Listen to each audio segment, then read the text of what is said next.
Does he have it? Medeiros is going to get it. They haven't got it! He's on the outside line though, going into the fastest corner on the circuit. Surely this can't work. Dominic Ligner has got a sensational run outside line now though for the heavy braking zone. Around the outside goes the Audi R8. Look how much Miller's caught back into play. Exactly, Miller's still such trouble. He's not on second and change. All of a sudden, Miller's back in play. Can Barry do it? Big Barry's gonna do it!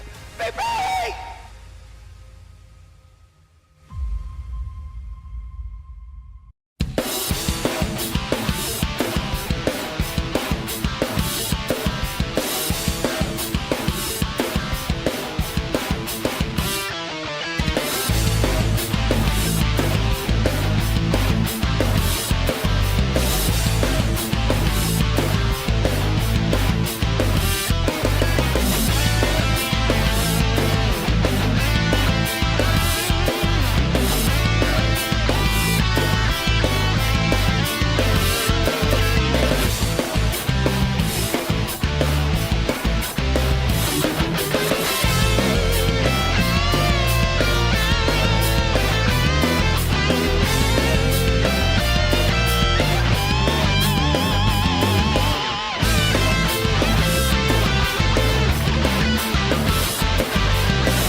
Well, the Brickyard becomes the location for the 9th round of the NARS Virtual Modern Sports Car Championship out of 11. And still, the battles carry on throughout the respective classes. Welcome along, everybody, to both the AP Casting Network and the Champion Sim Racing YouTube channel. You join Alex Goldschmidt, James Parfitt and Ross Smith once again as we head to one of the most famous tracks known globally, and it is currently the oldest purpose-built facility around the world, just after Brooklands, which is now defunct, and the third one being Monza in Italy. But let's remind you of the schedule of the 2025 calendar. As last time out, we were back in August at Road America. We're now at Indianapolis on the 25th of September. Road Atlanta is the penultimate stop on the tour before we head to VIR, Virginia International Raceway, for the season finale on November 20th. But of course, let's introduce the circuit, the Indianapolis Motor Speedway. It has been around since 1909. We're going to be running on the 2014 layouts of the current road course. 14 turns in all and measures just under 2.5 miles. Of course, there's going to be the keys to the race that we always tend to discuss during the broadcast, and it's going to be no different here at Indianapolis. You're going to have to be a traffic whisperer. You've got to nail that chicane, especially that's turns 1, 2, and 3. You've got to be early on the throttle coming out of the corners. And then we look at, obviously, what tyre combinations are going to be used for the GTs and the hypercars. And, of course, it's going to be the mediums for the GTs. You're going to probably be looking at a 2-stop strategy. For the hypercars, it's going to be anywhere between 3 to 4 stops, and they'll either be able to choose the hard or the medium compound tyres, or if the weather changes, then we go to the wets. Then we have to look at the championship standings coming into the business end of this season. Let's first of all start off with the hypercar standings. Daniel Kirby, just 3 points ahead of Troy Uyen, who took the win at Road America last time out. Ben Kesby rounds out the top 3 with Johnny Gutierrez, Gilles Lalonde, John Mayer, Jerry Chen, Brian Hall, Egit Karabasak, Sahil Mustak and Mike Bell rounding out the 11 that have scored points this season. Next up, we go to AM, and the person that's really been one of the big talking points has been Lanny Hall. He's leading the way by just 16 points ahead of Carl Strahal. Norm Graff has had 3 wins this season, but has not been around for the last two rounds, so hopefully he's going to be back in that Aston Martin Valkyrie. Oliver Day, Scar Pope, Norm Graff showing up again. Well, he's shown up twice on this championship standings. We'll excuse that. Philip Ducati, Adrian Rice and Diego Rodriguez round out the Hypercar AM standings. Then we go to LMP2. Alec King, 6 wins so far out of 8 races this season, and he is a comfortable 18 points ahead of Luciano Ichazo. JT Tammy, Tucker Martin, Michael Locke, Preston McNair, Mika Dawn, Cole McMillan, Becky Ely Clark and Tom Lane round out the top 10, with Josh McGlinskey, Stuart Bodge and Damon Nadrasic rounding out the 13 that have scored points, even though we've only got Alec, JT and Micah on the grid tonight. And then we go to our penultimate category, and it's the LMGT3 Pros. 11 points separate Ryan Paulbert Reyes and James Walker in the championship standings, with Reyes having 4 wins, Walker having 3. Alan Holden in the 296 Ferrari rounds out the top 3, a further 11 points adrift, with Matthew Overton and Eric Jacobs rounding out the top 5. Dave Kors, William Schlichling, Don Fryman and Daniel Kent all having scored points this season. And last but by certainly no means least, before we get onto the team standings, is the LMGT3 AM. Stephen Miller on nearly a 30-point advantage after what we saw at Road America. Alexander McQuarrie trails him by just 28 points, and then it's 1 point behind is Max Sunkenlap rounding out the top 3. David Anderson and Paul Ibbotson closely in the battle for 4th position, 7 points separating them, with Tom Nisella, James Bowders, Frank Radosti, and Olivier Gervais rounding out the top 9 in the LMGT3 standings for AMS. Shade Tree Motorsports LMP2 have a 50-point advantage over Dark Thunder Racing GT3 going into this 9th round of the championship season, with LSD Motorsport GT3, Vice Racing, TP Performance by STM, Ram Ranch by STM, and Spin Doctors Racing rounding out the 7 teams that have been in the championship standings all the way through this season. And with that in mind, we are getting ready very shortly to get underway for 90 minutes here in Indianapolis. And let's bring in James Parfit and Ross Smith. Gentlemen, good evening and welcome to the Brickyard. All good, all good. Yourself?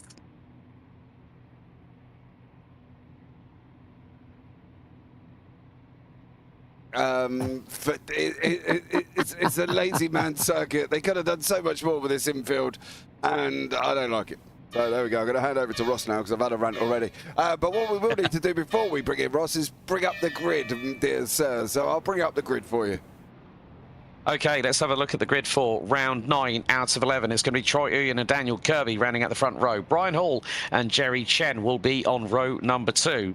Then it's the 2 teammates, Johnny Gutierrez and Gilles Lalonde, rounding out the next row. John Mayer and Alec King, leading the LMP2 brigade, will round out the top 4 rows as we're getting the formation underway ahead of 90 minutes of racing here at Indianapolis. The top 10 completed by Norm Graff and JT Tanny. Lanny Hall and Adrian Rice complete your top 6 rows in the Cadillac and the Acura. Then we go to row number 7. Michael Locke and Ryan Paulbert Reyes rounding out that row, with Alan Holden and Alexander McQuarrie rounding out row number 8. There's going to be a total of 25 cars on this grid. Max Sunkenlap and Paul Ibbotson round out row 9, and completing your top 20 will be Stephen Miller and Matthew Overton. 5 more cars to take you through the grid, and that will be Eric Jacobs, James Bowders, Tom Nisella and Carl Strahal, with Olivier Gervais rounding out your 25 strong competitors. Ross, Indianapolis. It's known, it's at this moment in time the oldest recorded purpose-built facility. It is the Brickyard. It is going to provide some interesting strategic racing over the next 90 minutes, but of course the battles are still far from over, because we've still got Road Atlanta and VIR to go, and this could be the point where we'll see whether true championship contenders will be front and center for our audience to watch. Yeah, you're 100% right, Alex. It's coming into the home stretch here for the season, and we're at a track that, as James pointed out, it's loved and disliked by a variety of drivers throughout the field. I think overall, it's generally, it's okay. It's a bit flat for what it is. Lots of left-hand leaning, so it'll be interesting to see how drivers deal with that throughout the course of the race. As we saw in the real event, there was quite a bit where the teams were using hards on the left-hand side. I'm curious to see if they're going to do anything similar in strategy throughout this race, but right now looks like it's all mediums to go. So we'll get ready to go ahead and start. I'll hand it back to you, and we can go green. Yeah, so it is going to be Troy Uyen and Daniel Kirby. Daniel Kirby, so often this season, James Parfit has been swapping cars like nobody's business. He even decided when we went to Belle Isle to go into GT3 and promptly got disqualified, but it should be a good battle at the front end of the field. Caddy versus Peugeot. Yeah, it should be. I think be interested to see how he gets on in the 9X8. Okay, ladies and gentlemen, we are set and under starters' orders as the countdown continues to green here at the Brickyard, Indianapolis Motor Speedway for round 9 out of 11. We go green for 90 minutes, and straight away, Troy Uyen gets the whole shot he needs, starts pulling away from Daniel Kirby. Brian Hall rounds out the top 3 as the field makes its way into turns 1 and 2 for the opening time out of 90 minutes. And still, it's going to be mediums for the Hypercars, and the LMP2 cars class at the moment being led by Alec King. They're running on the softs, so it's a 3-driver crew in terms of the LMP2 field. But Ryan Paulbert Reyes will lead the GT3, the LMGT3 pros to green, with Alexander McQuarrie rounding out the leading the AM contingent. But looking at the Ferrari of a certain Mr. Alan Holden there, James. He was right with Ryan Paulbert Reyes going into that opening chicane, and got a good run on the brakes, didn't he? Yeah, he definitely did. And I've got a funny feeling this could be quite a Porsche track. I think the way that the Porsche handles the corners and things like that, it hasn't got to worry too much about top end at this moment in time. You know, there's only one straight, and the one that they've just been on, that actually needs the full speed out of the car. And I think the thing is, at the moment, that they don't really need that now, and I'm expecting Paulbert Reyes to pull away quite quickly, to be honest, and I wouldn't be surprised if he's got quite a big lead, maybe sort of 2.5, 3 seconds by the time we get to sort of lap 4 or 5, because I think he should be able to pull away in that Porsche. But back up front, this is what's going on at the moment. Oh, Daniel Kirby ran the outside of Troy Uyen through T1 and had opened up the steering a little bit there, so Troy Uyen had to keep out of harm's way. So Daniel Kirby trying to go through turns 3 and into 4, now into the sort of like the piff-paff chicane here at turns 5 and 6, and really starting to stretch the legs on that French Leviathan he's got under his control at the moment as they go down the back straightaway into turn 7. Brian Hall is starting to catch Troy Uyen in the meantime here, Ross, and Jerry Chen, that's his best qualifying performance all season long, and he's also trying to catch as well. Jerry's just gone and done purple in the opening sector. Daniel's gone and done purple in sector number 2, so Jerry Chen could really be fighting for an actual podium this time around. Yeah, Jerry's been strong all season, and this is a track that, just like the GT3, the Porsche 963 is also going to be quite favored here. It's sort of those medium speed corners where you can really put the throttle down, the mix between aero and mechanical grip. It's going to really favor that 963. It's going to be a good one for the Peugeots too. They're able to use a little bit of that all-wheel drive, and this bit of a homecoming for Dan Kirby, who, even though he's sort of put himself out of championship points contention by doing the swapperoo for some of these cars, he is enjoying himself for sure. This 9X8 without the wing was a car of choice about 2 seasons back, so he's just kind of going in there and enjoying that for right now. As we see Jerry Chen going up through the field, I think he's going to close down Brian Hall. He's definitely got his legs under him. We'll see how he's able to hold on his tires throughout the stint.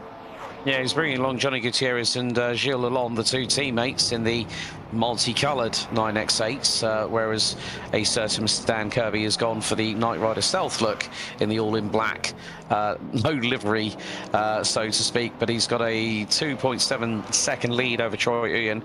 At the moment, Adrian Rice is leading the Acura 048 in the Hypercar AM category, ahead of Norm Graffen, who's been piloting that Aston Martin Valkyrie all season long, James, and Norm seems to enjoy the challenge of this V12 powered British sports car.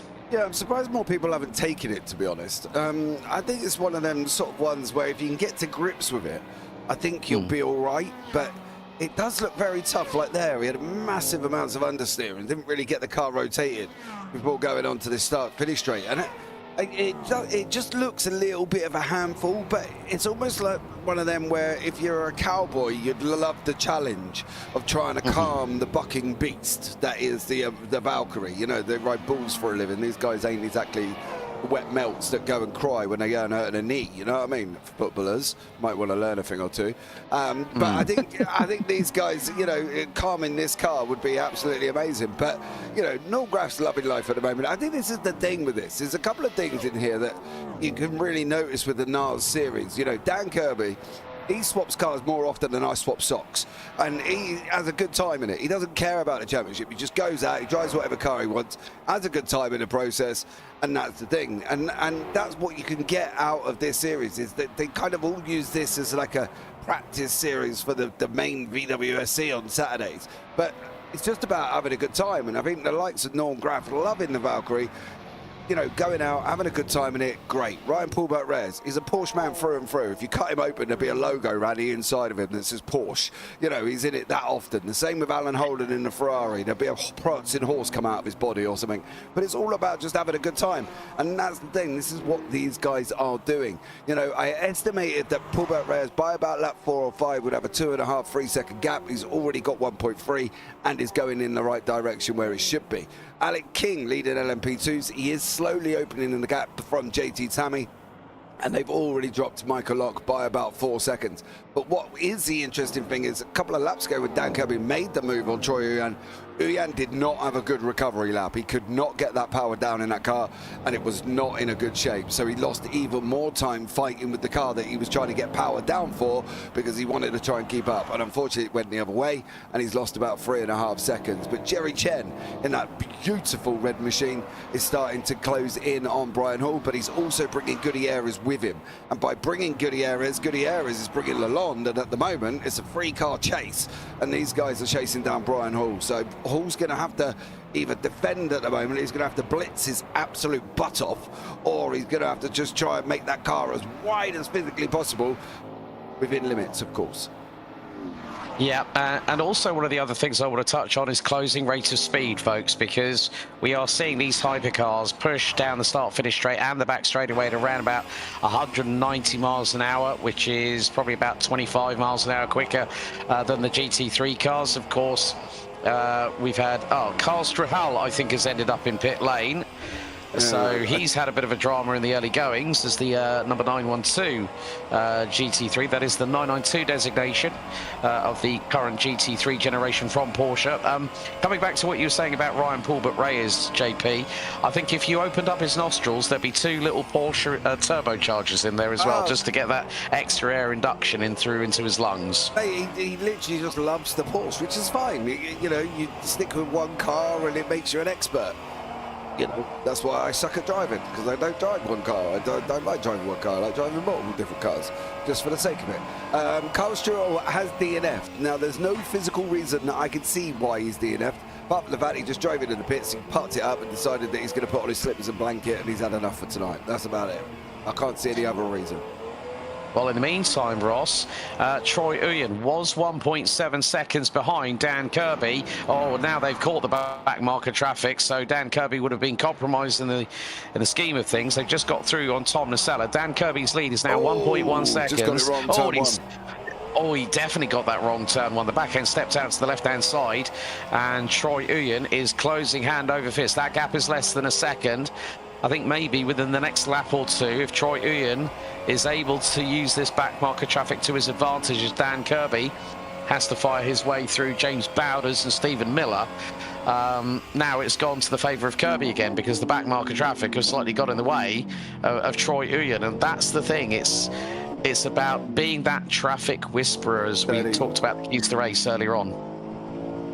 Looking at the way that the caddy caught right behind Stephen Miller. This is part of the keys to the race. You don't want to get caught behind any of the GT traffic as a hypercar going through there, or as an LMP2, just because it's such a slow spot for them to take. They really struggle through there, and the hypercars are able to carry just a little bit more speed. It's just fast enough. You're getting a tiny bit of aero on top of that mechanical grip, but you can see just how much Dan Kirby's now opening up that gap. It's back up to about 2.5 seconds at this point as it comes off. It's a little bit dicey through there as he's going around. I think that might have been Jacobs who's come back in. He's trailing behind Matthew Overton. So actually he's coming back from having a baby. So this is his first race after he's been on hiatus for a while. So good to see him again. Oh, Lalonde's going to get caught. Yeah. Lalonde's going to get stuck. Oh, Gilles, he didn't make it through. They were all charging down past Stephen Miller. And Lalonde was, you could see him literally in that car like jumping in the seat, going, come on, I can do this. And unfortunately, he didn't do it and got stuck behind Stephen Miller. And they're going through turn 1 and 2. So he's going to have to set chase again after Mr. Gutierrez. But it's all going to get very, very interesting indeed here around this circuit at the moment. Uyan less than a second. Kirby, I'm sure, will open it back up once he gets fresh air in front of him there as well. So Dan Kirby, the thing is, most people would sit here and go, oh, he's closed in a second. I'm not even worried. I think Kirby, once he gets out in air, he's like, see you later, gone. Thanks, back out to 2.5, 3 seconds again. Because he is just that good in fresh air. You know, that GT3 is not going to help the situation. However, either, and number Paul Ibbotson. But I think for Dan Kirby, once he gets past the GT3s, he'll be gone, to be honest with you. Yeah, Ibbotson made a big mistake coming through turns 12 and 13 and actually went on the grass and kicked up the dirt. So Dan Kirby had to go into avoidance mode, but Troy Uyan is closing in on him. That gap is about 9.5, well, it's 8.5 to 9 tenths of a second. So now they've both got a little bit of clean air. This will showcase the power that the Cadillac has, but the 9X8 Evo has that, as you rightly said, Ross, a little bit earlier on, that four-wheel drive capability that once it gets over a certain speed, it accelerates the car forward and means that Dan Kirby gets maximum traction. Meantime, Brian Hall is being caught by Johnny Gutierrez, so there is a bona fide battle for P4. Look, Jerry Chen's got caught up in the back marker traffic. They're going to make it 3 wide. Going into what is going to be turn 7, and it's a scramble between the Hypercars and also the GT3 traffic, because Johnny Gutierrez round the outside, and I think that might have been on Alexander McQuarrie or either Matthew Overton. That was a great move by Gutierrez. He's really using his nous here a bit, is the number 102. Yeah. Yeah. Sorry, Ross, go on. I'll shush. But I wouldn't want to bet any of the cars in that situation, especially the GT3s. It's really dicey going right down into that heavy braking zone. And the GT3s are going to have just a little bit more braking prowess through there, as you'll see as the race kind of goes on. And the Hypercars are starting to wear their tires out, and they just have to get on the brakes a little bit sooner. Some of that will be offset by losing some of that race fuel, so it'll lighten the car a bit. But you'll be able to see a lot of that. As we were talking about Stephen Miller, you could see it going into turn 1, where James was talking about how Gilles Lalonde wanted to dive in there. If he'd been in another GT car, he probably could have done it on Stephen Miller, but you can see just how much that ABS is able to work to their advantage and just allow them to slip that further in on the trail braking. Well, we've already had a message out in the YouTube world of comments. The out theirs goes, nah, Kirby is cooked. Well, he's 7/10 of a second ahead of Troy Uyan. I mean, look, we're only, 13 minutes into this race. We got a yellow out in sector number 3. Oh, moment for Kirby and moment for Troy Uyan. They really are pushing the limits of adhesion in both cars. Hold on, that's Alan Holden. Oh, in the Ferrari, and that is going to be a punt. Oh, both of them. Oh, and that was Brian Hall and Johnny Gutierrez. Yeah. So it was Brian Hall that clattered into the rear left of Alan Holden. You're going to see it here. This is going to be going through into turn number 13. Hall dives up the inside. Bang. There's the contact. Gutierrez tries to go around the outside and flatters on the flashers, and then they make more contact coming out of 14. Yeah. Oh, dear. The Hypercars are getting a little bit feisty. Look, Gilles Lalonde has been brought right back into that battle. Oh, yeah. They're not getting away. The thing is, why they're doing this, you know, Jerry Chan, Gilles Lalonde, Gutierrez, it gives Troy Uyan that gap he needs, but the man who's lost out of all that is this man, Mr. Brian Hall. He's dropped down behind Adrian Rice at the moment, and that is due to the fact that after all of this ta-ta-ta that was going on, this went on in turn 1. Oh, he's going to dive bomb up the inside, and he's going to go deep. Oh, he spins it, and then gets a tag from Gutierrez for extra measure as well, but Gutierrez had nowhere to go on that. Yeah, that's the thing. I'm not quite sure how we would look at that and go, oh, it's Gutierrez's fault. He dived him from miles away, missed the apex. Gutierrez turned, and I'm guessing he kind of wasn't expecting him to be there. And you can't really blame Johnny for that one and say, oh, yeah, it's Johnny's fault, because he didn't you know, he can't do anything about it. Once he's in the middle of the track, where's he supposed to go? But poor old Brian always going to have to go back through and battle again. And that's about it here, what's going on at the moment. Down in the GT3s, Matty Overton. We haven't seen much of Matt this season, bless him. He's had a bit of a rotten one, I'll tell you that much, unfortunately for him. But he's chasing down Mr. Eric Jacobs there as well. Jacobs' car does look very lovely in that sort of fluorescent, sort of, what is that, teal? It's like a cyan blue, a bit like Tron. Yeah, maybe. You can't exactly, you know, if you had a Google Maps showing down on Indianapolis Motor Speedway right now through R-Factor 2, you definitely could make out Eric Jacobs' car quite easily. But I think one of the big things is that, gents, we're not that far away from the first set of pit stops for the hypercars, because for the stints we're looking at 20 to 24 minutes. We're 5 minutes away from probably when we might see the first couple of cars dive into pit lane from the hypercar division. Go on, Ross, I was waiting for your input on that one. You're a driver, dear sir. You know more about it than I do, so I was waiting for you on that one. Over to you, Mr. Ross Smith. Yeah, no, they'll be in here about around 20-22 minutes. I was thinking actually about how we were watching Indianapolis, the actual race that was taking place, and how there was a little bit of a look here.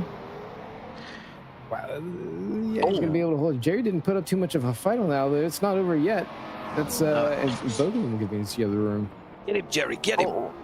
But Gilles had the elbows out on that one. A little bit of a hip check with the left rear of Gilles' Peugeot.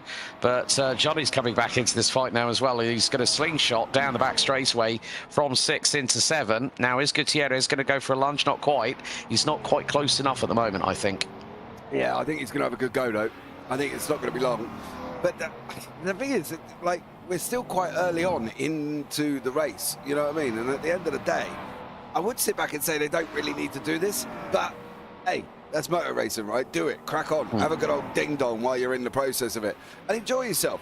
And Jerry at the moment is really putting himself between these X8s. So he's like showing them that, look, you're not getting this your own way here, fellas. Like, I'm coming at you here, and I'm going to sit there and I'm going to be a pain in the bum. And that's exactly what Jerry's doing. And fair play to him. But you know, it's kind of that saying of his swings in roundabouts. They're having great fights, they're enjoying themselves, but Troy Huyan's escaping. Like, you know, so what do you do? So we'll see how they, what they decide after that. You know, it's about knowing your battles, and if your battle's not with Troy Huyan, not with Dan Kirby, and it is with Lalonde Gutierrez, get the gloves on, son. Have a good old scrap. Oh yeah, I'll definitely agree with that on that front with you, JP. I think it's just a case of, you know, the first 25, 30 minutes, maybe a little bit longer, is going to be when we see the race start to settle down. But the way that these hypercars have been going at it like hammer and tongs, I think it's going to be a very, very close race. But I think Johnny Gutierrez, for doing the old slim shady round the outside overtakes, I think he's done the most of the evening so far. Yeah, I think that's the thing. And this is why, although I'm not a lover of this track, and I've documented that numerous amounts of times, to be honest with you, but when they're racing multi-class like this, it kind of makes it a little bit more exciting.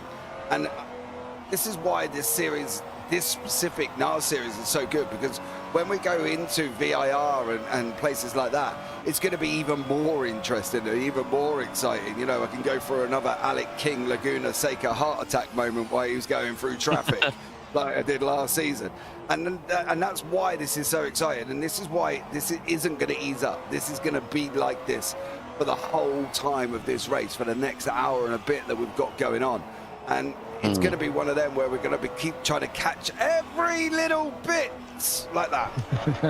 Oh yeah. That was nearly a heart of the mouth moment for Johnny Gutierrez and Jerry Chen, and whoever they were trying to get through on. Was that possibly? Was that one of the Aston Martins, or no? That was Tom Nacella, possibly. Yeah, it was the Mustang, wasn't it? I believe it is Nacella down there, further down as well. Oh, in the meantime, Matty Overton's managed to clear Eric Jacobs. Not quite sure what went on there, but they've managed to get the overtake done. So fair play to Matty, move himself forward. Good job there, fella, while we're focusing on this hypercar battle.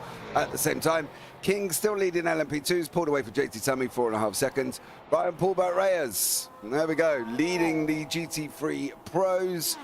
And he's still doing a stunning job in the process there as well. So, yeah, Reyes now 11 seconds ahead of Holden already. Oh, we've got another yellow out in Sector 3 that has just been retracted. I'm sure we're going to have a Champion Sim Racing replay coming up very shortly. Here it is on cue. And it is going to be Alan Holden in the number 25 Ferrari. This is, oh, he's gone straight line, bumped over the curbs, hit the grass. That's not the only one. John Mayer was the cause of the yellow due to that. Oh, well, we did say early throttle out of corners, but that was a bit too early, and he decides to do some donuts in the kitty litter for good measure on the infield by turn 13. Yeah, not an ideal way there, Ross, of dealing with that. No, I'm kind of curious about that. It's an unusual thing for Mayer, but then again, for Jacobs, boy, that's a dive. Kirby. Oh my God! Good catch. He couldn't take the Batmobile down. Jesus, Kirby nearly ended up sideways there due to Mr. Eric Jacobs, who just absolutely sent it on Matty Overton there as well. Also, the lead swap, Troy Ian's got in front of Dan Kirby. And Alan Holden has just gone down pit lane as well whilst we speak about it. So Troy Uyen leads the way. Dan Kirby nearly got yeeted into the shadow realm just then. That was very, very close. Another yellow out in Sector 3. That's probably going to be turns 12 to 14. I'm only going to show this once, but I'm not going to compound this young man's misery. Seems like Brian Hall has gone from one thing to another at this moment in time. And unfortunately, did that. Watch the car behind. John Mayer also has his own little drama coming down here as well. So unfortunately, there's a couple of people who are starting to lose their cars a little bit, Mayer and Hall being one of them. So I won't compound their misery much longer. They continue to have multiple off track. So there we go. However, I do want to look at this one because Johnny Gutierrez giving Jerry Chen a right old little fight. Yeah, keeping him very, very honest as the 102 from Bad Day Racing. So at the moment, Troy Uyen leading, Dan Kirby. Kirby's now closed the gap. He's going to go. Stephen Miller is being somewhat of a pain in the rear end, should we say. And poor old Gilles Lalonde nearly just lost that car and is led to 3 wide almost. Oh dear, right, it's the 2 Bad Day Racing Peugeots versus the 963. Oh, Gutierrez, how did you get round there at turn 12? You nearly got punted by your teammate. Gordon Bennett, that was a close one. Do you know what, though? I think Gilles actually let that happen. Like, you can see him on that inside line, and you can see him sort of slowly lift up a little bit and bring that X8 back to allow Gutierrez to take the line, because, let's be real, if it was me in the car or Ross in the car, we would have hit each other. You know what I mean? Because we ain't that clever, you know. And I think Gilles Lalonde purposely lifted off. No offence, Ross, but you know we're just not, mate. And he lifted off and allowed Gutierrez to take his line. So fair play to them too. We would have hit each other, yeah. We would have done, mate. I would have punted you off into the shadow realm. I wouldn't have had the force to lift it or anything like that. Yeah, and then Ross would have been complaining, saying, in the words of Jimmy Broadbent, please no Punterino. But again, Gutierrez, down this back straightaway, has got a big old toe from Jerry Chen into turn 7, now into the right at 8, and then into the short left into turn 9. That Peugeot really is hooked up in the twisty stuff, but also the ability, the agility of that Porsche 963 is keeping Jerry Chen ahead as they're going to get through on both Overton and Jacobs. And that's going to be very close going into turn 12. Johnny Gutierrez round the outside of Matthew Overton, gets through, stays on the back bumper of Jerry Chen as he goes over the grass. Gutierrez does exactly the same thing round the outside. He goes through turn number 14 as Gilles Lalonde pulls it into pit lane. Troy Uyen now comes in from the race lead. So these hypercars are really starting to struggle. You said about tyre degradation, Ross, and we have seen a couple of moments. I mean, obviously with one of the Cadillacs, John, I think it was, who was it? It was John Mayer. Then we also had Brian Hall, who's all the way down in 13th, and he's now in pit lane. But it seems like the Peugeots are able to keep their tyres, as is the 963, for that little bit longer. This could be the key to the strategy for these drivers, but it's 3 wide, and Gutierrez mugs Chen. Fired up the inside. Yeah, I think that was always going to happen. I was about to make a comment on how Jerry Chen, who's typically down in the AMs on the VWSC series, he's up there fighting with Johnny Gutierrez, who is certainly not a mid-packer. I mean, he finds himself up in the top 3, usually battling in almost any race that he's in. So, you know, props to Jerry Chen for just really showing off the kind of prowess that he's been able to put together. You know, really good at putting setups in. He's on the Storm Getting Simulation testing team, definitely a head tester, and really able to bring it in as he's bringing it into the pits now. But very cool to see those guys battling it out, and you know, fair play to both of them being able to stay off of those lap cars, the GTs as they're going through. Taking a look at Norm Graff here, he's got a long distance to catch up on Adrian Rice. No, he didn't. He didn't. He's just got held up behind Paulbert Reyes. That gap was less than half a second between Adrian Rice and Norm Graff. Unfortunately, Rice cleared Paulbert Reyes going into turn 1. Norm Graff didn't clear Paulbert Reyes going into turn 1. Hence the gap's come back out, and Norm's been held up there as well. So the gap had come down to literally half a second, but unfortunately, just as I got there, he got held up behind Paulbert Reyes, and now the gap's gone back out. So poor old Norm Graff is going to have to go about and try it all again. Grid's all a little bit mixed up at this moment in time. If we bring you up all the full grid currently, we've got Alec King in the LMP2 sitting in 3rd, JT Tammy in 4th, Michael Locke in 7th, Adrian Rice 9th, but Gilles Lalonde, Jerry Chen, Troy Yuan have all been in pit lane and have obviously moved down the order, because that's how it works when you stop a car on a racetrack. People who overtake you, and that's why they're all mixed up at this moment in time. But yeah, good job from everybody at this moment. No DNFs apart from Tom Nacella, Carl Strawhall. As I said, not sure what he did. He drove in pit lane, and that was the end of it. There was no incident, nothing drama, no, I don't know. He just decided that enough for tonight. Not a lot going on in the GT3s. Everything's fairly spread out. Eric Jacobs, however, is about a second back from Matty Overton still. These two are stuck together like Velcro, and they're not leaving each other alone. That's the closest battle in GT3s currently at this moment in time. Everything in hypercars and LMP2s wildly spread out, but the pit stops have just had a massive part in that. Yeah, and also the big thing is, well, JT Tammy's just pitted from LMP2. Daniel Kirby has opted to stay out, and more to the point, we're getting close to 27 minutes of this race completed, so we're nearly a third of the way through this 9th round out of 11. We've got Road Atlanta in the VIR, but Eric Jacobs touched the gravel and he's backwards. Oh dear, that's not what he wanted. I mean, he's been trying to knock off the ring rust here, Ross, but that was just an uncharacteristic error from Eric, but it can happen at that point in the circuit. Yeah, I'm trying to find him on the listing here. It doesn't look like he's been in for a pit stop yet. It is a bit early, although we saw Alan Holden go in, but I think he was taking care of some damage or an issue that he was having with his car. So yeah, I think he's starting to feel the effects of the tires, and I know that Eric was a vocal proponent of, you know, the tires were for the GTs in particular are a little bit difficult to get a handle on. They do tend to heat up, and you do have to manage the heat dead quite a bit on top of being able to manage just the wear and tear on them. But I think you know, he's been away. He's been a dad for the last 3 months, so you know, he's got a little bit of work to do. Nice 3-way split there around the the front stretch of Troy Yuan going around with Brian Hall on the inside as Dan Kirby's coming out. Yeah, he's going to start in front of Yuan by quite a while as well, quite a way. And Troy Yuan did not have a good few laps coming out of pit lane, unfortunately for him. Got stuck in traffic and literally has unfortunately lost about 4.5, maybe 5 seconds. The out of there, now Kirby is cooked. I think you might be wrong, dear sir. No offence, it happens. So Troy Yuan doing a great job currently, but he's unfortunately lost a lot of time in that pit cycle after having a poor couple of outlaps. Yeah, that's always the thing. It's always about getting, you know, if you change the tyres on the cars, and obviously we are not seeing any of the hypercars here, Ross, switch to the hard compound tyre, which, you know, would have that little bit of ability for the drivers to keep them for that little bit longer. No. But with the way that this circuit is, it can be. Oh, right, okay. Replay coming up now, and this is going to be Alan Holden, I believe. No, it's the 174. Right behind the Matthew building. Overton. Who stopped that building there? Oh, and was that, now? Did I see there is some damage to the right front corner of that Aston Martin as well? So Matthew's taken the Indianapolis Joker lap here, gents. Yeah, I wonder. I'm trying to see, but it's really hard. Oh, that might be better. There we go. That happens. Did he get a tap? No, he didn't. Yeah.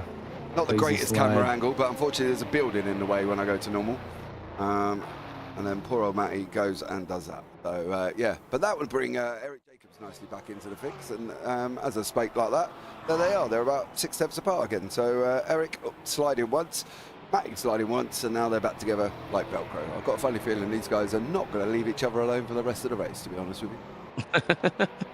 Yeah, as we now are about to hit the 1/3 of the timer counting down, as Eric Jacobs keeps out of the way of Johnny Gutierrez in the 102 Peugeot 9X8 Evo.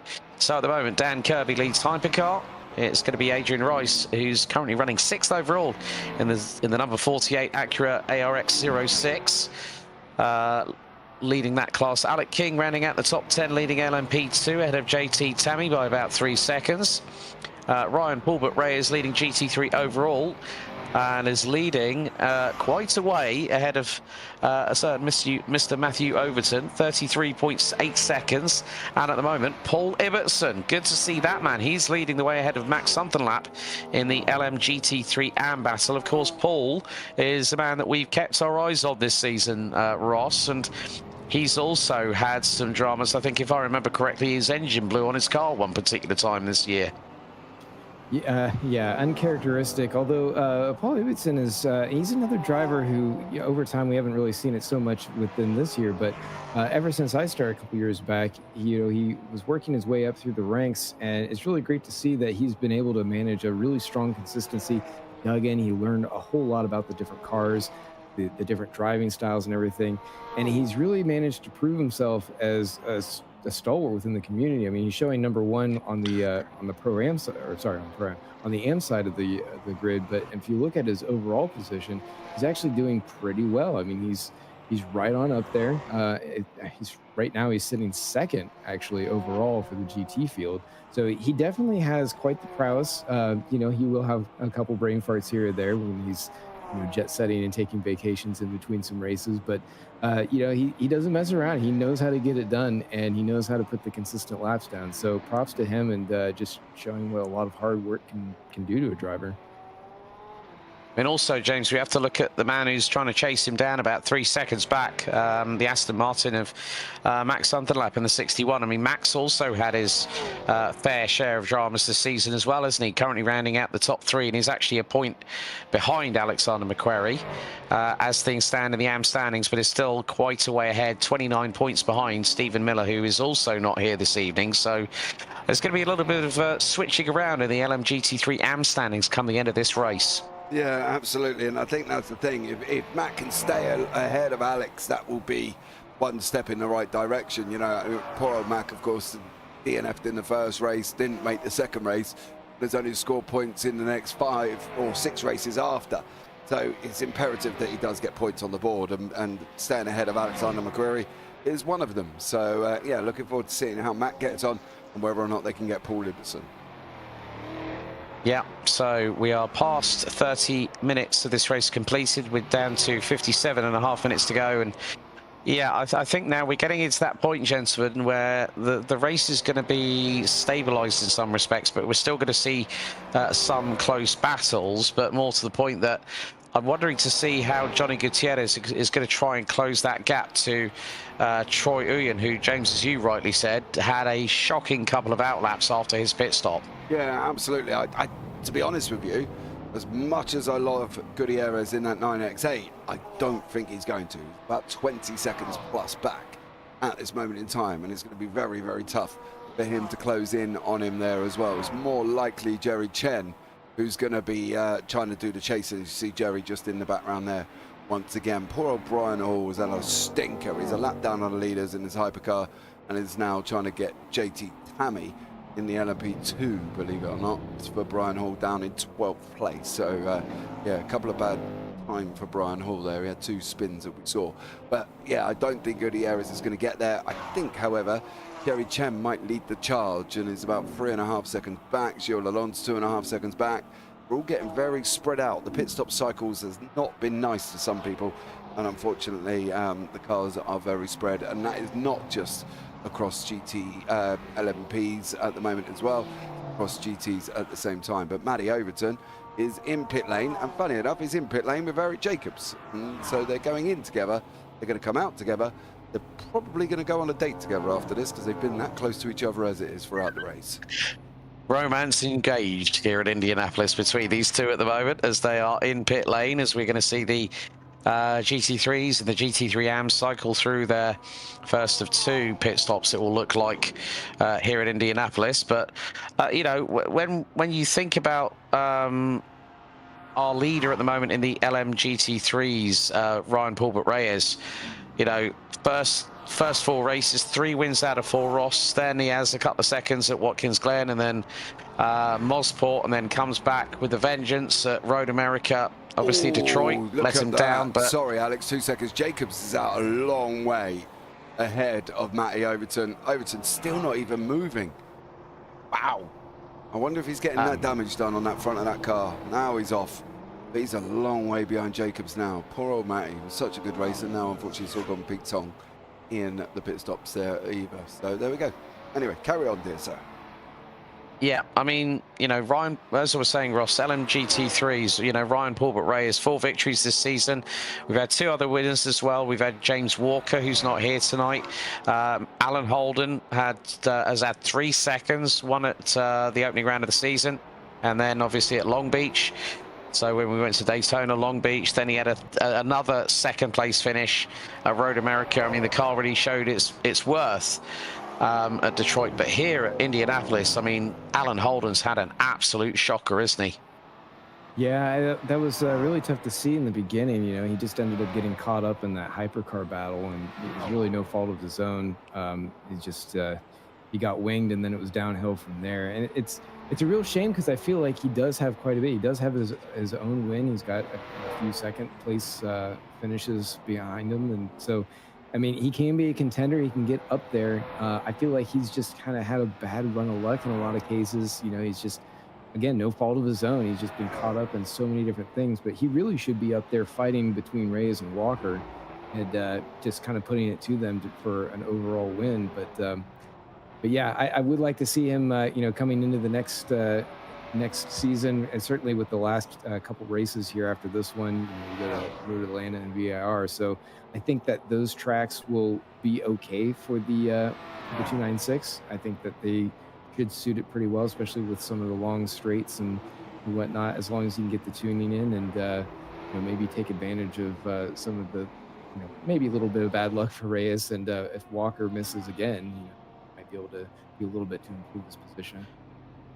Yeah, I mean, JP, you've got to go to the LMGT3 AM battle. You know, when you've got Stephen Miller currently rounding out the top 3, Alexander McQuarrie in P2, then you've got Max Sunderlap all the way down in 5th in the classification at the moment. You know, Sunderlap would want to beat McQuarrie out on track to get ahead of him to be 2nd in the standings. But Stephen Miller, if he gets a really, really good result tonight, then he's going to be a tough cookie to beat at the last 2 rounds. Yeah, absolutely. I'm just trying to see where Mac is going to come out in conjunction with Ibbetson's just leaving pit lane now.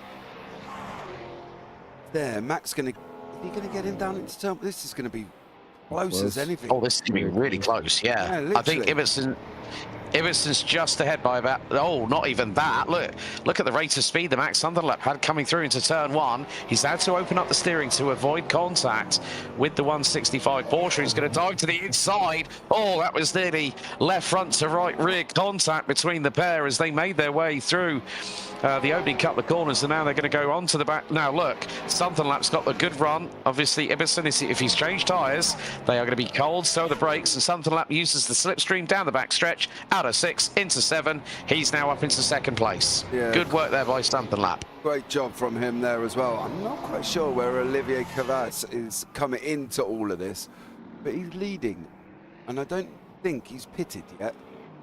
In that does he pit? No, he hasn't. No, he hasn't. So that's why he's out in front.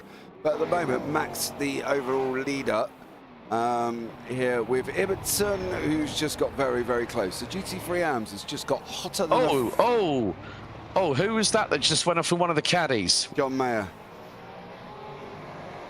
Oh, and that's dropped in behind Norm Graff in the AM hypercar, the Aston Martin Valkyrie. And here comes Norm with a full rate of speed down the start-finish straight, through on Ibbotson and Sunthornlap. And now Ibbotson's going to get the toe down the start-finish stretch into turns 1 and 2. And Ibbotson's going to dive to the inside. Flame spitting from the exhaust pipes on the side of that Aston Martin, and he keeps ahead for the moment.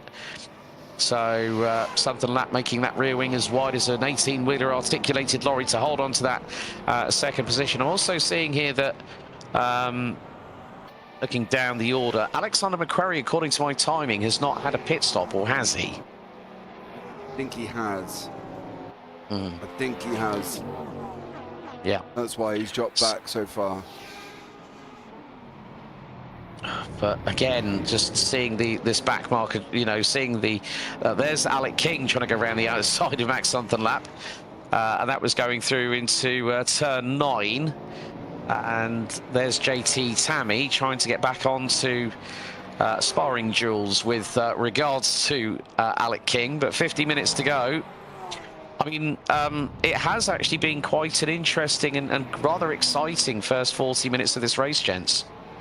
Yeah, for sure. And we haven't been paying too much attention to that LMP2 battle, but just as we saw, they kind of floated across our field of view, and now it's like, oh, wait, yeah, game back on for this one. I don't know if Alec King maybe had run into traffic, or JT Cammy just really started putting the screws to him. I mean, it's opened up a little bit after that incident with the traffic, but before, you know, when we were looking at the beginning of the race, Ibbotson. Good dive by Ibbotson. Wow, that was deep. Such confidence on the tires and the brakes through there.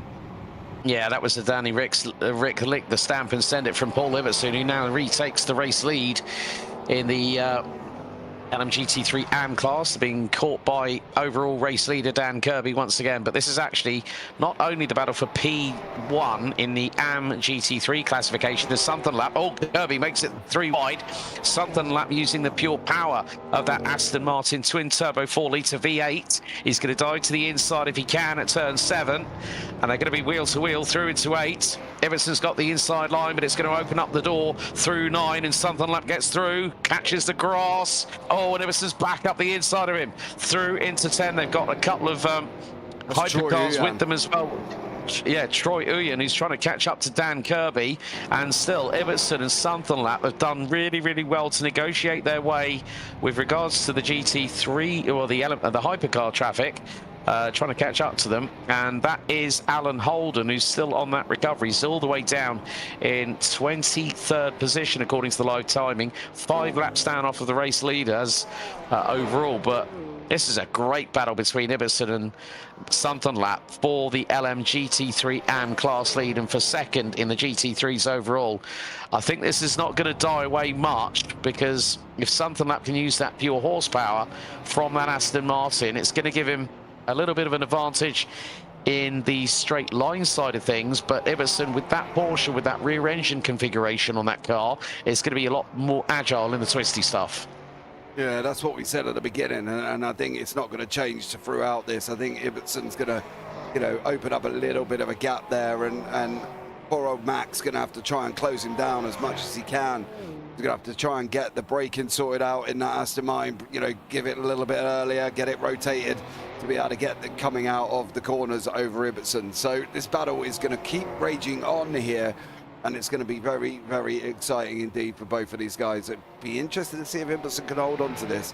You know, Paul Reyes is miles ahead of these, but this is a battle for the overall podium of the GT3s. So it's the lead in the GT3 AMS, the overall second and third podium in GT3s altogether.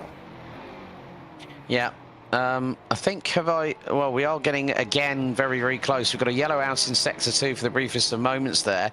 We've mainly had yellows out in Sector 3. But still, Troy Uyen is trying to close that gap to Dan Kirby. Ross, that's come down to about 2.5 seconds now between the two leaders overall. Here comes the Champion Motorsports replay. This is going to be Tom Nacella.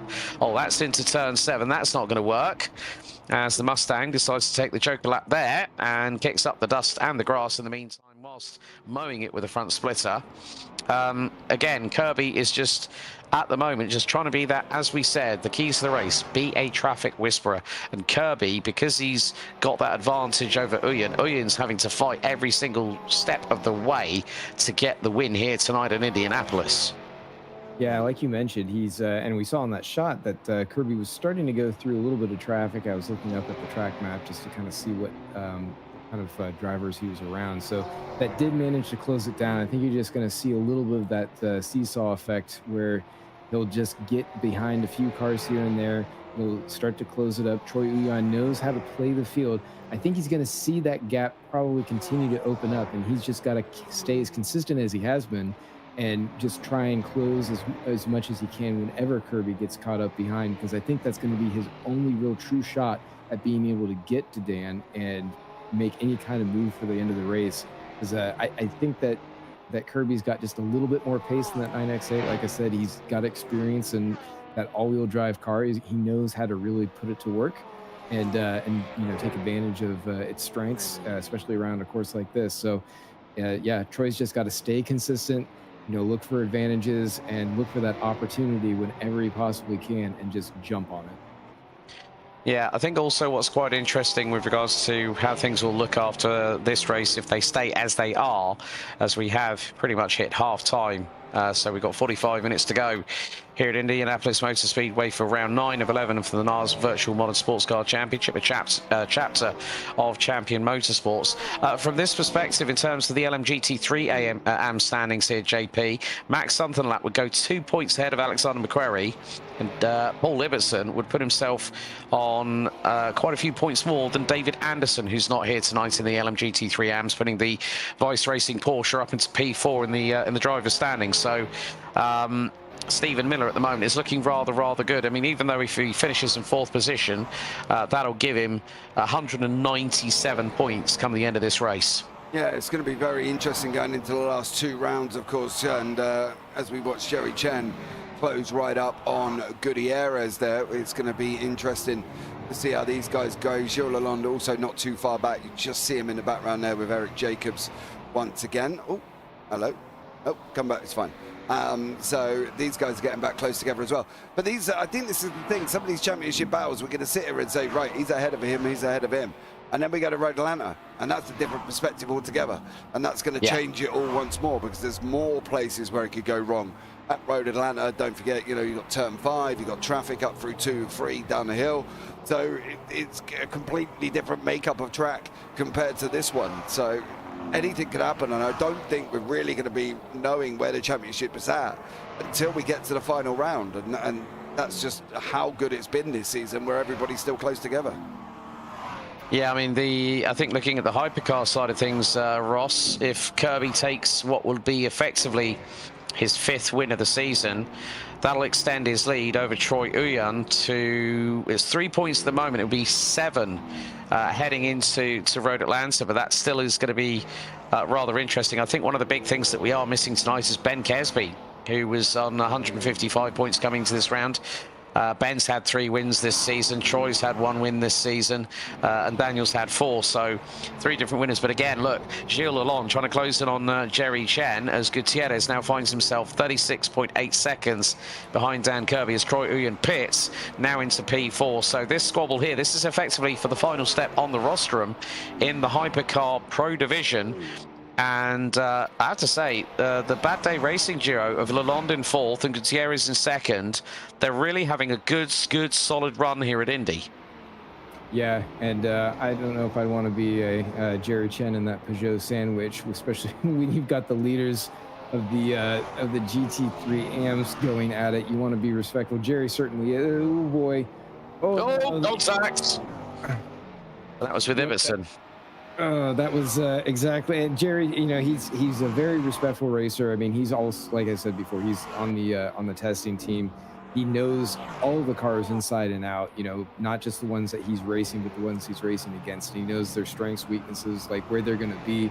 He's very good at reading traffic patterns. So, yeah, he definitely didn't want to do that. He's just trying to, you know, fight those around him. But he's doing a really great job keeping the 9X8s. Exactly like you said, they've really turned it on at this track. They've been able to take advantage. And, you know, on first blush, you wouldn't think that those 9X8s would be quite as good as they are around here, but it does say something about how much the development has been going on with those cars, not just in the background, but also what they've been able to do with setups and whatnot to just really be able to extract as much as they can out of them. Because, I mean, this is a very flat track with the long, fast corners for the most part, you know, without much to really help them as far as downforce or anything. So they're really doing a great job being able to showcase that car's strengths.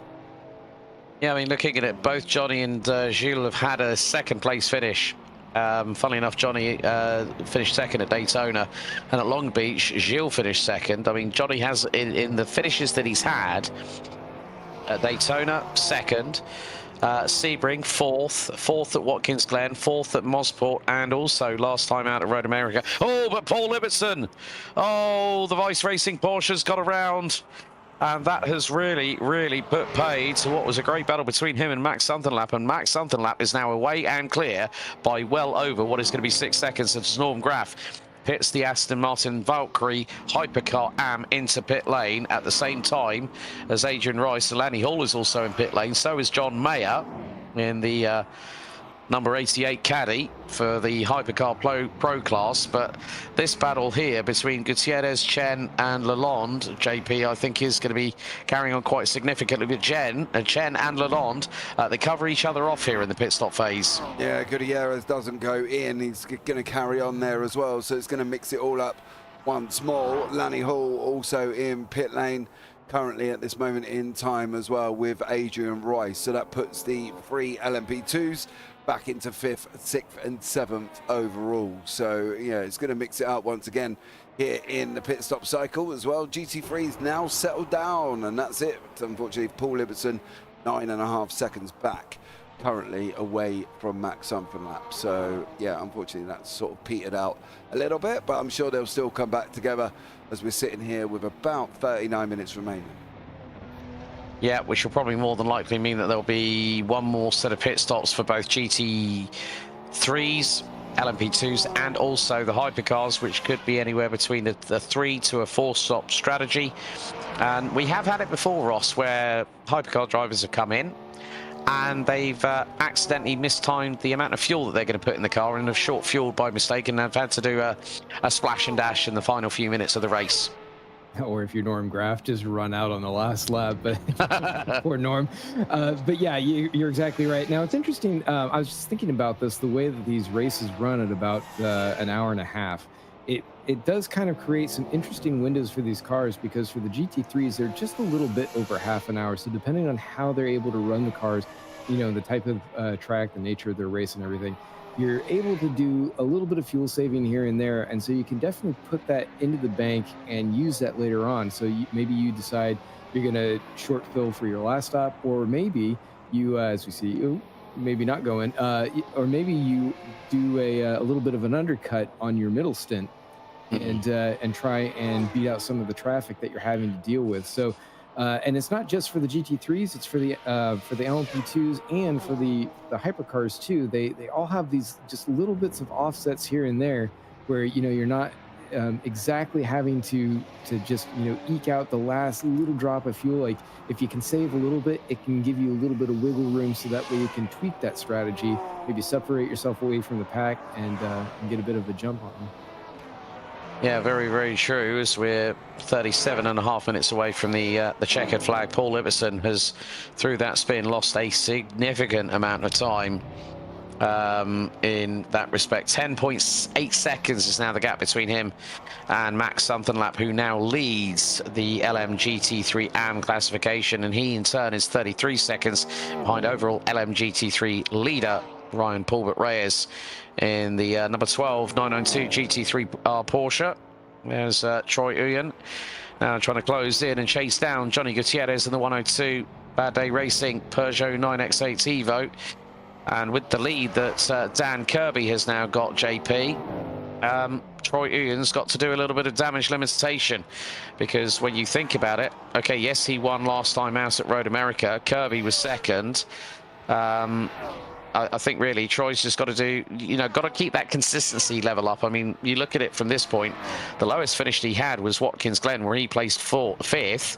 He had a fourth at Daytona, then he had 2 seconds, two thirds, then the fifth at Watkins Glen, second at Mosport, and then one at Road America. So the ebb and flow between the top two and the hypercar is going to go right down to the death. I think it's going to go right down to VIR when we have that race in the latter part of November to close out the season.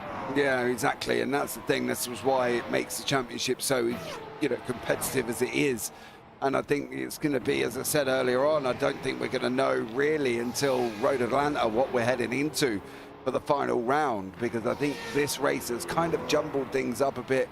Kirby out in front of Uyan by 44 seconds. Now that to me would say that Kirby's not been in pit lane, because he hasn't opened that up on track. And I don't think Uyan's had that much of a horrible one that warrant losing 40 odd seconds. So I've got a funny feeling Kirby's got a pit stop to come, but this isn't helping his situation. He could really probably do with a clear track to be able to open that up, as Nacella is off the side of the circuit. He's had a bit of a horrible one in that Lexus, and I don't want to compound that young man's misery anymore. No, that was Gervais, I think it was. The Nacella's in the Mustang, isn't he? So, yes, Gervais. Yeah.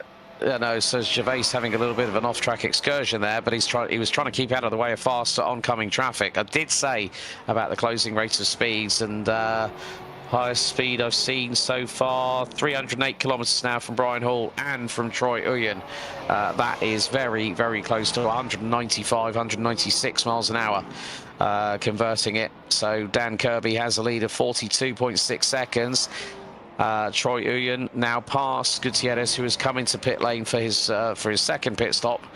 So it looks like the hypercars at the moment, as we're going to see around the outside here. Gilles Lalonde taking a leaf out of the page, the book, and a page out of the book for Johnny Gutierrez, and throwing it around the outside at turn one on Jerry Chen. That was a great move there, Ross, from Gilles, who, again, like we said, we have seen improvements from the Bad Day Racing duo, and here at Indianapolis, it just seems like it suddenly clicked all of a sudden, and now they are really showing that they are in contention for genuine podiums all season long, and I'm wondering what's going to be the case when we return in 2026 for this championship and they're back in the same vehicles. Yeah, Gilles is certainly no slouch, and he's not afraid to use his track position. Although Jerry's coming back out of, Jerry is always the patient one. He's sort of the time maker. He's just kind of keeping track of things, trying to be Mr. Consistent, and he's going to look for Gilles to screw up here coming into the end and try and make his move to get a podium finish here. But it's going to be patience and strategy versus aggression and a little bit of a power there. So it'll be good to watch these guys coming into the end and seeing how they're going to play out. They still have, I think, one more stop to go before the end of this thing. We'll see how it plays out. Yeah, it's probably going to be around about the 10 to 15 minute mark, I would probably think, to go. Maybe even closer than that, probably under 10 minutes. Right, Dan Kirby, JP, now in pit road at the 33-minute mark. If he will not be able to go to the end of the race on that. I mean, that is his second pit stop. I think he's got a splash and dash. Don't take tyres and just gun it out of the pit lane. Yeah, I think that's what he's going to have to do here for Dan Kirby. He's behind Troy Uyan by about 12.5 seconds. So we'll see how he gets on. Uyan taking the lead of the race now altogether. So Dan Kirby's going to have to play a little bit of catch up here once again. The interesting thing for me is JT Tammy currently no, he's not leading. Sorry, Alec King's just further up there. Sorry, my bad on that one.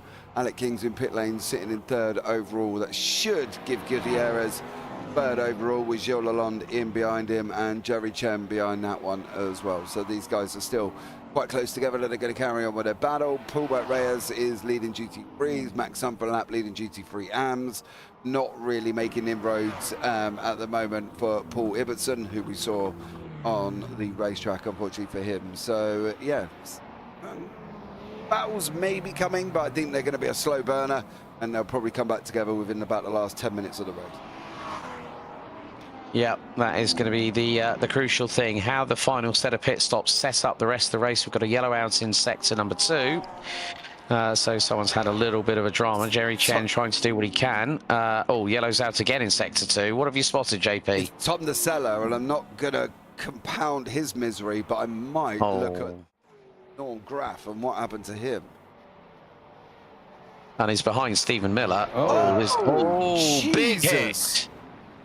That was a big hit. Tom Nacella missed his braking point completely, heading into the 90 left at turn 7. And boy, oh boy, we're going to have a look on board. Look, he didn't really stop. He didn't even stop.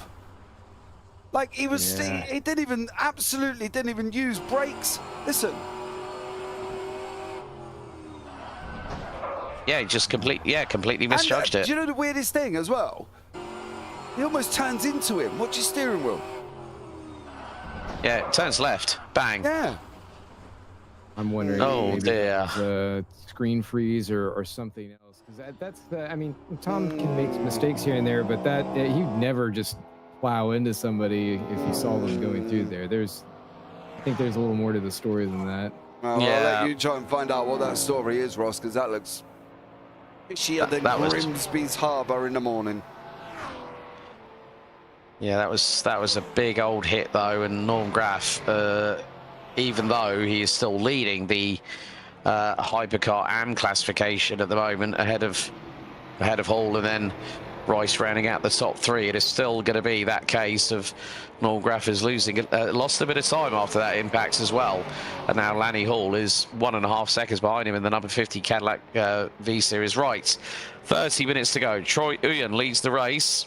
Overall, Alec King, 6th, leads the LMP2 classification. Norm Graff, despite that heavy hit, as Dan Kirby thundering his way past both Jacobs and Overton. And Overton's going to do the old switcheroo up the inside, through into turn 7. And Matthew gets through on Eric Jacobs for P2 in the classification for the overall LMGT3 side of things. Then they're going to have to get past a very, very wounded Mustang of Tom Nacella. And that front end's going to need quite a lot of repairs. And he's off again. I think Nacella's had problems with the steering after that impact with Norm Graff, and he's just gone into the barriers right hand down of, like literally, he went to go past them. Oh, he tried to get out of the way, and the car just kept on turning right, and bang, he went into the barriers going into T11. Yeah, I'd probably put that thing in pit lane by about now. And get whatever repairs if he has done. Well, saying that Tom Nacella's just absolutely DNF'd, which is no surprise after having shocking incident, I think that can safely say, on that one as well. So we'll let Ross go and decipher what went on that.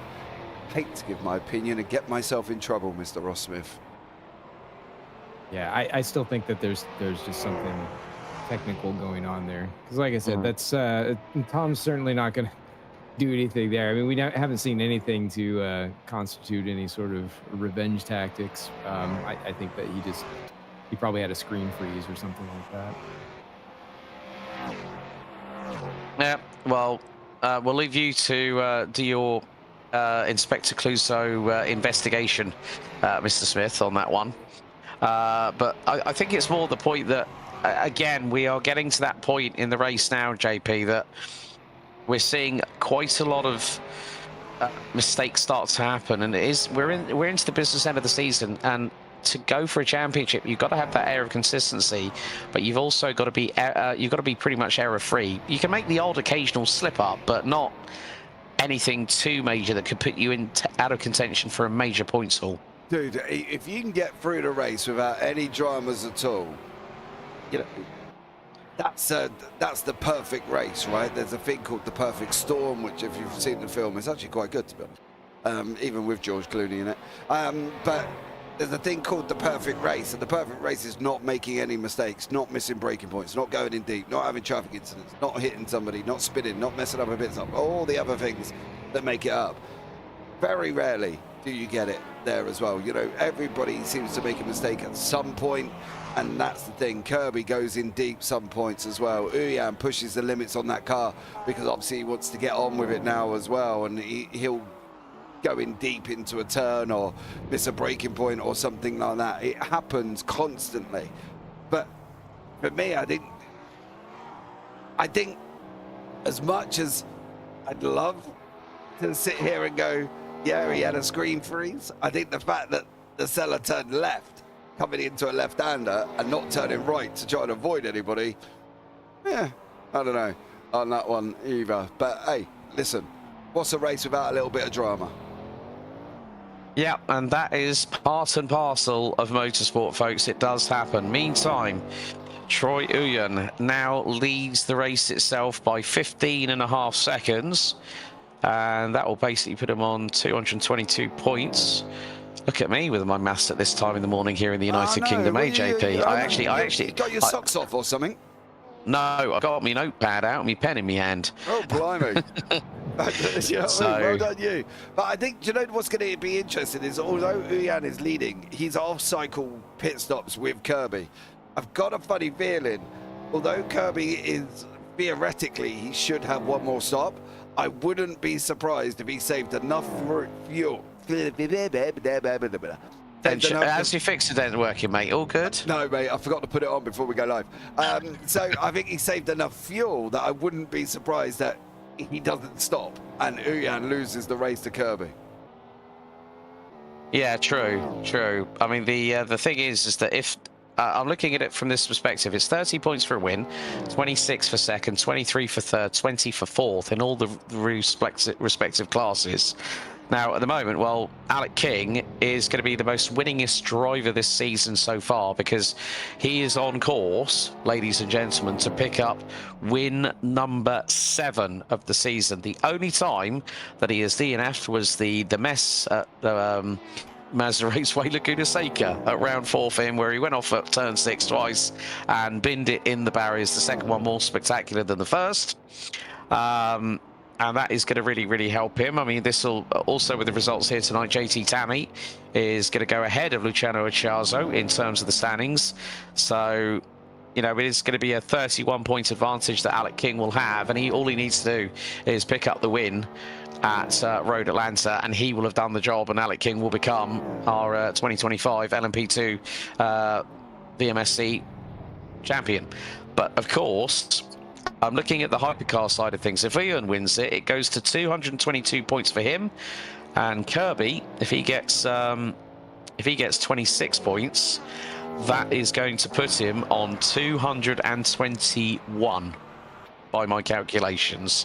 So it'll be 1 point in it in the hypercar class going into the penultimate round of the season, which means we are going to have an absolute dogfight in that class right up until the final few minutes at VIR, which I'm really looking forward to. But again, we're seeing now Adrian Rice. I love the fact that he's brought back the Tequila Patron livery that we used to see when LMP2 used to be an open top category in American Le Mans series back in the day. Yeah, That's a good eye. It is a good eye as well, and it's also better the fact that he was closing in on Norm Graf for the win in the Hypercar AMS. Unfortunately, though, that little bit of traffic, which is our good Velcro friends of Matty Overton and Jacobs, has just split that up just a little bit now, and unfortunately for Rice is now 1.5 seconds back. So they were a lot closer. Unfortunately, traffic doing its thing, and they have just broken it away by 1.5 seconds. But talking about Jacobs and Overton, they're still together. They have been together. They might as well be married at this point because they've been together for the whole entire time of this race. And they're still together now. So, you know, that battle's going to rage on as they're looking for second and third in the GT3 Pros overall. Yeah. So it is going to come down to the wire here at Indianapolis, as we're seeing Eric Jacobs. That was in the way of Johnny Gutierrez in the 102 Bad Day Racing Peugeot. So Johnny has got Cherry Chen breathing down his exhaust pipes at the moment, and Cherry in the 963 Porsche is going to thread the eye of the needle. He's going to make it 3 wide into turn 7. Chen to the outside, Gutierrez to the inside. Cherry Chen is going to keep that hammer pinned down, but he can't get through. He nearly got the opportunity. He could have flown around the outside, but he decided, well, you know what? That's not probably the best place to overtake and maybe come out of turn 14 with a full head of steam in that 963 hybrid and get on the coattails of one Johnny Gutierrez. And that's exactly what's happening as they're going on their way down towards what will be turn 12. They've just got past Matthew Overton, and Gutierrez is ahead of Chen at the well, there is Jerry Chen himself, in that wonderful Coca-Cola livery. I love that chrome red livery. You were saying about this earlier, JP. I love that chrome red livery and that nice little touch of good old Americana with Coca-Cola logos on the side with the big shell, clamshell on the tail, on the fin of that car going to the rear wing. Yeah, it looks amazing, doesn't it? I'm not going to lie. Fair play to Jerry. Good effort on that one as well, the way it sort of shines out, and now he's going to go and try. He's taking an opportune moment. That's through turn 3. He's got him. Got him done as well, so fair play. Nice work there by Jerry in the number 6, 963 hybrid.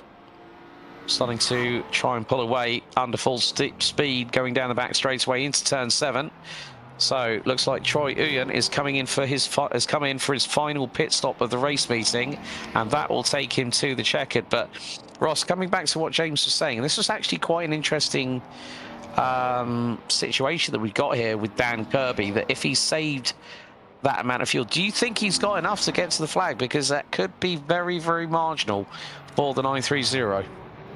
No, there's no way. I mean, I could see maybe eking it out to maybe 25 to 28 minutes, somewhere in that range. He only had 2 minutes at Ross. I think you're underestimating him. He only had 2 minutes to play with, and that's basically about a lap and a little bit. And I wouldn't be shocked, knowing Dan Kirby and knowing that I've seen him all season for the whole year in this one and VWSC. I wouldn't be surprised if that's what he's pulled.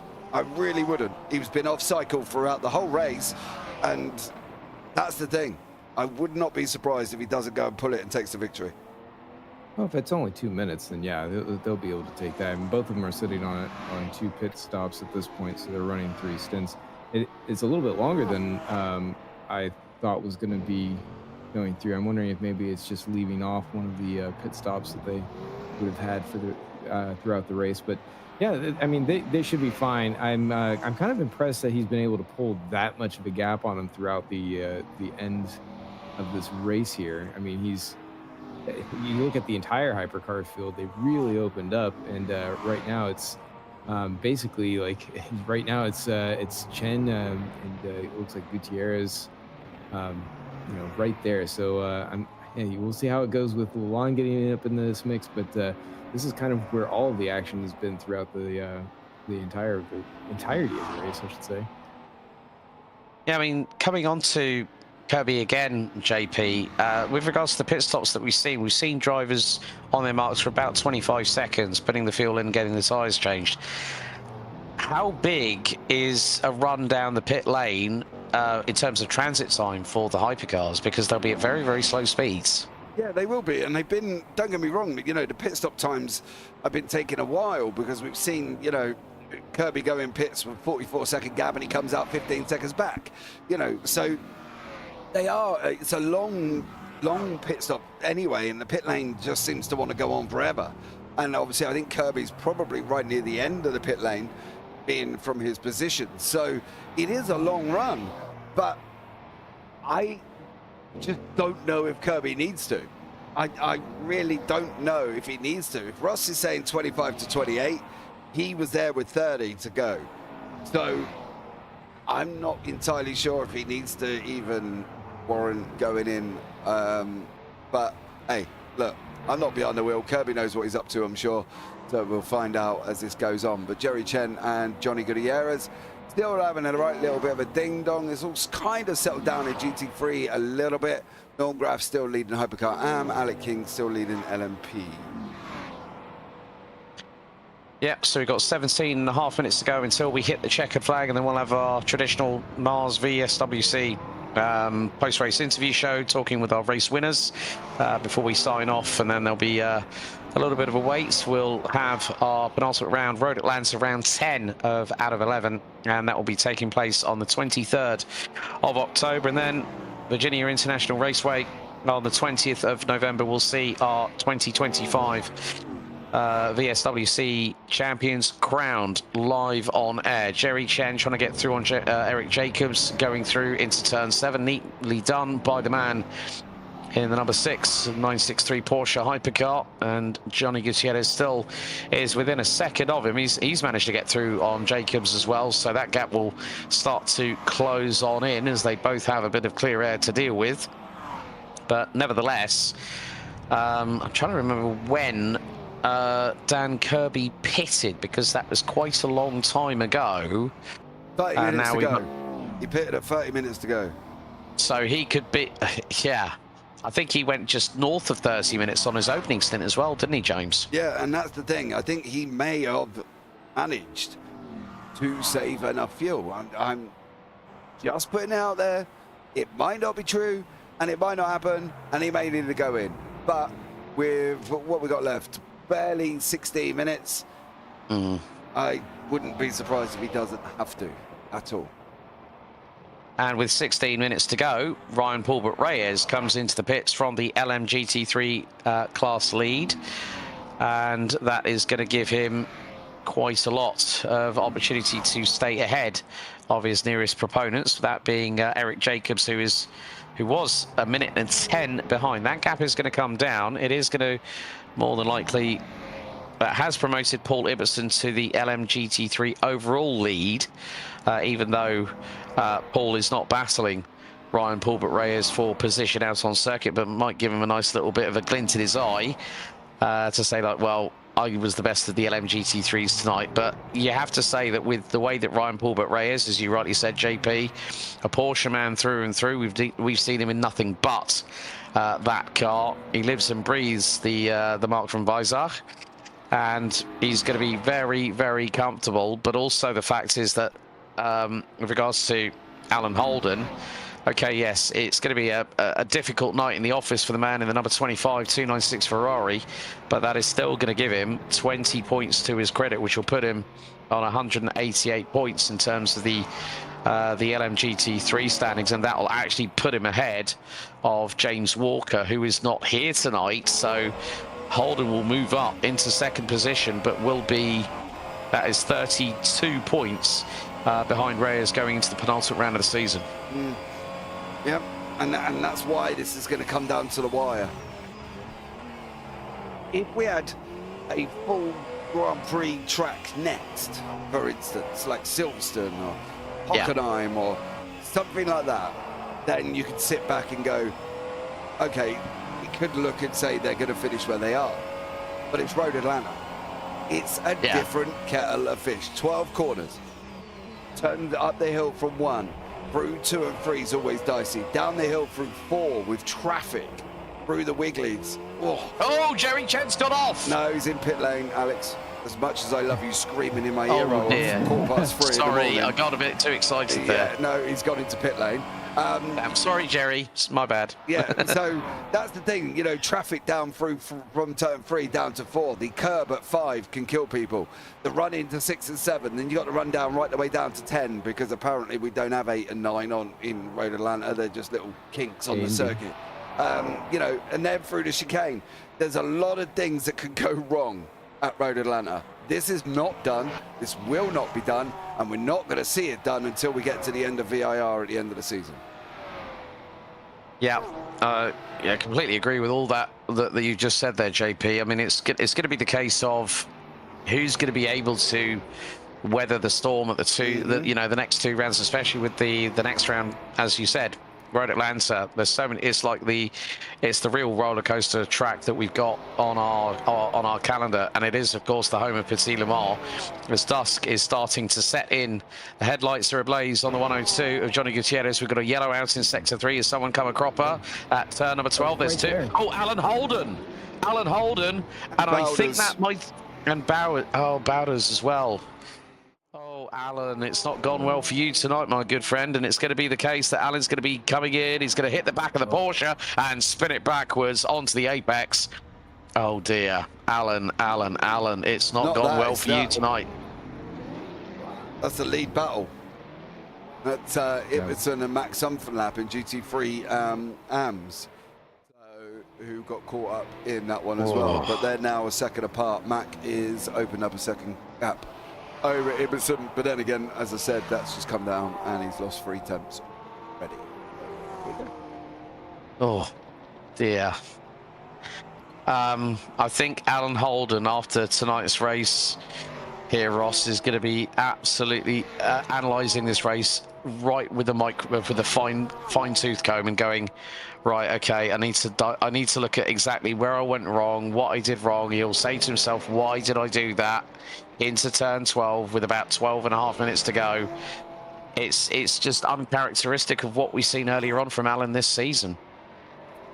You know, it's so hard whenever you have the wind taken out of your sails so early on in a race that, you know, it major respect to any of those drivers that they don't take the rage quit. You know, they stick with it, because anytime that you can get behind the seat and get some seat time, it makes a difference. It helps improve you as a driver, and helps you to find a little bit of something, as Paul Ibbotson is now getting a little bit hungry to try and get up there to see if he can be able to run out the rest of this stint and get up there and take that overall win for the GTM win.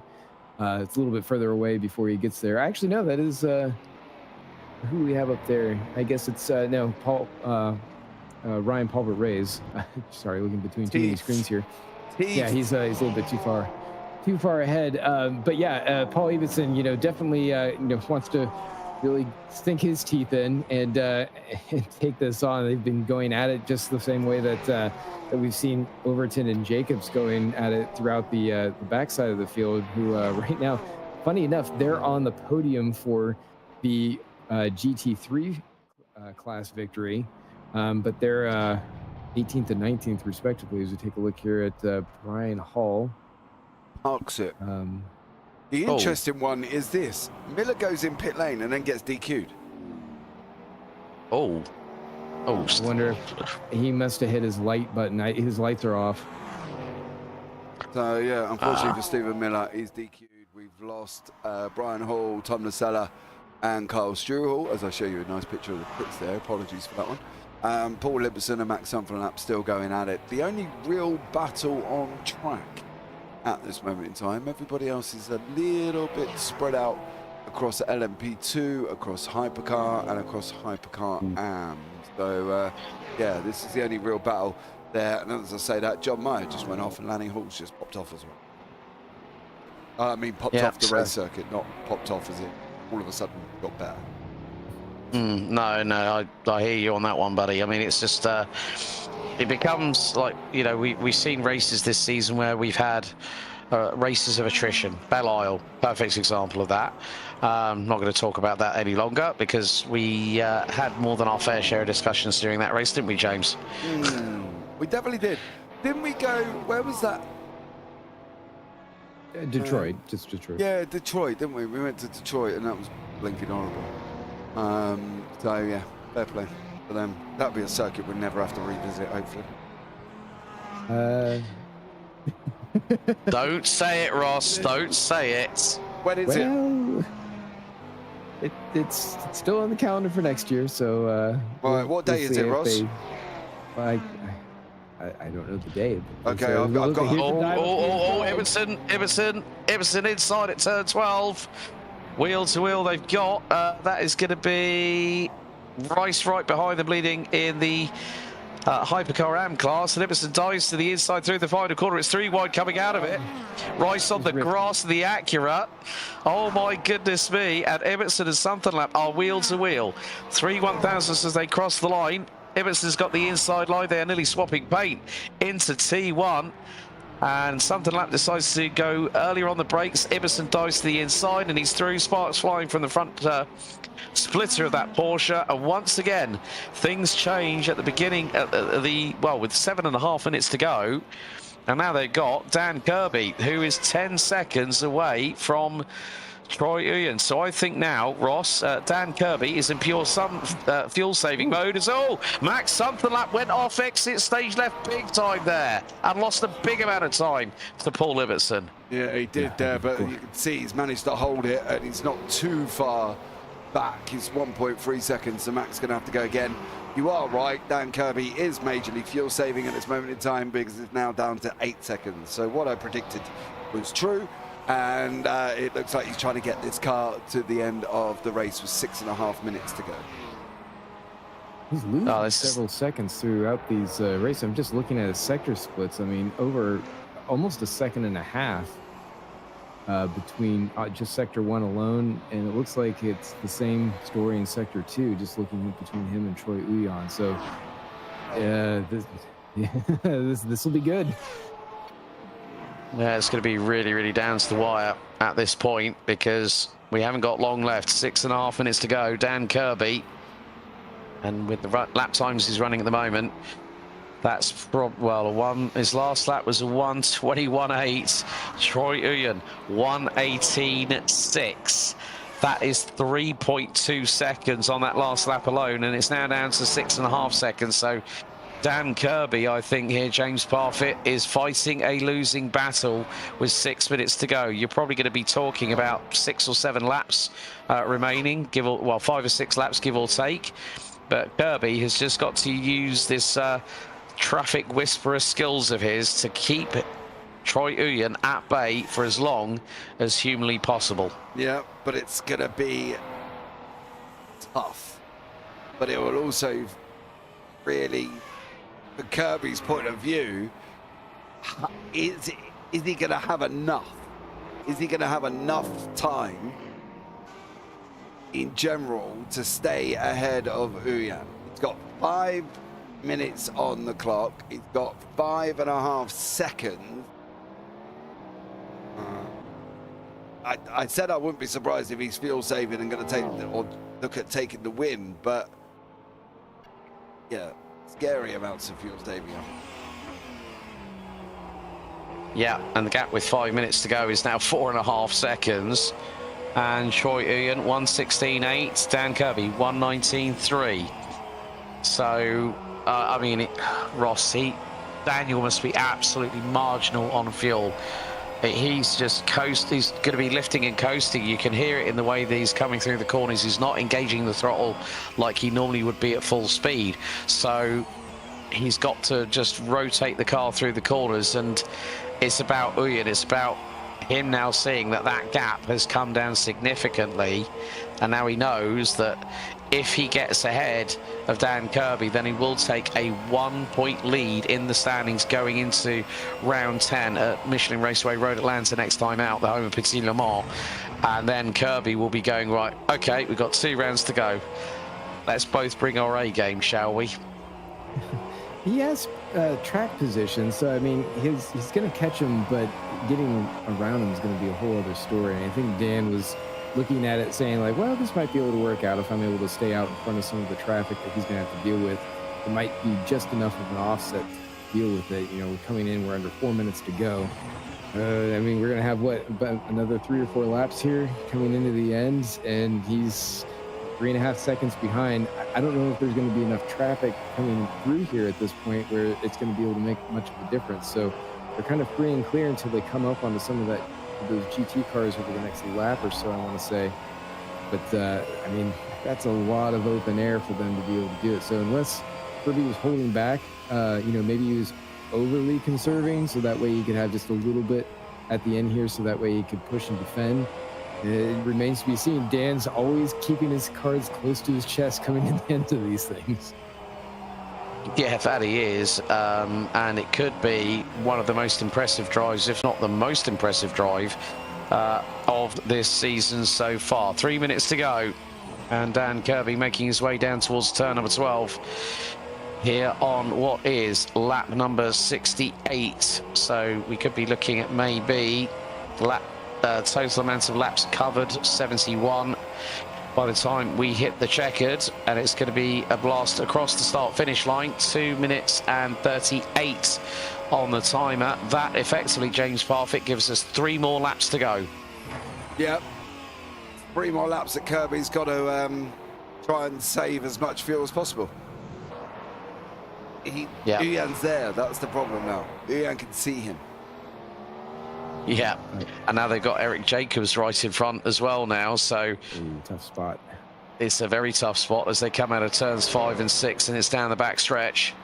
Kirby straight away on the power, 2.3 seconds. That gap is closing down 2 seconds. And I'm waiting until Troy Uyen decides to put the high beams on that Caddy V Series R.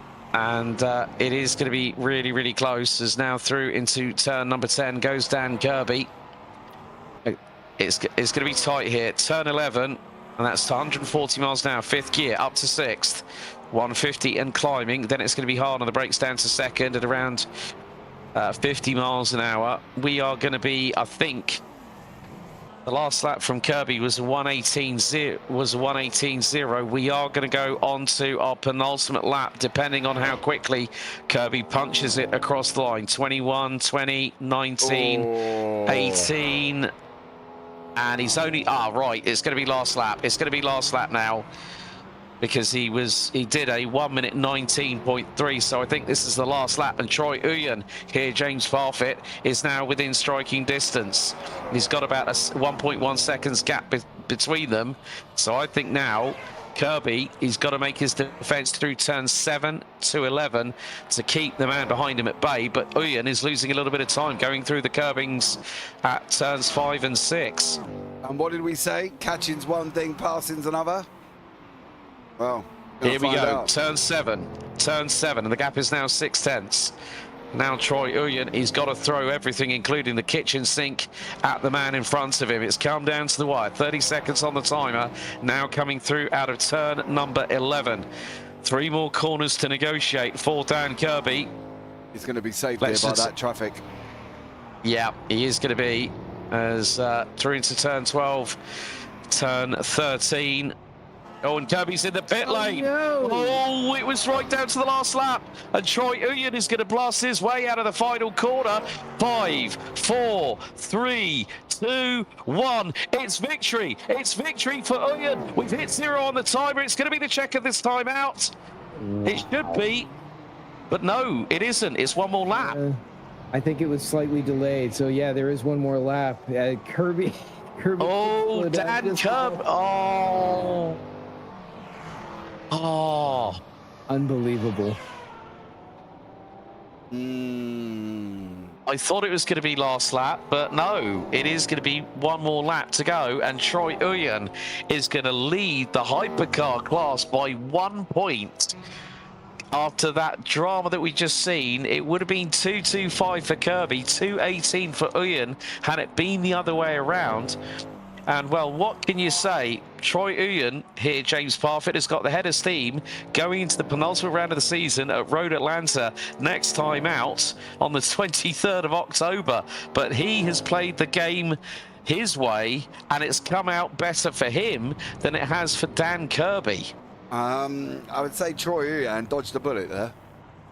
A big one. It was, I think it was a 50 caliber. Yeah, absolutely dodged a bullet on that one for him.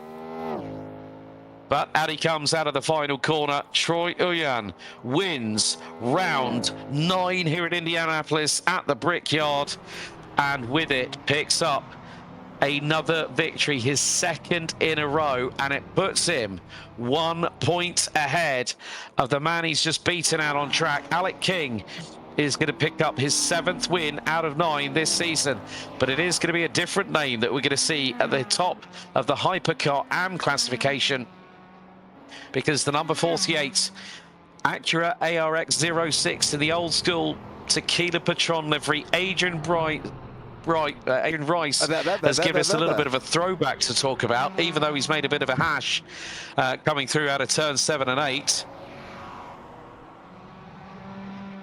But he's done a sterling job in the meantime.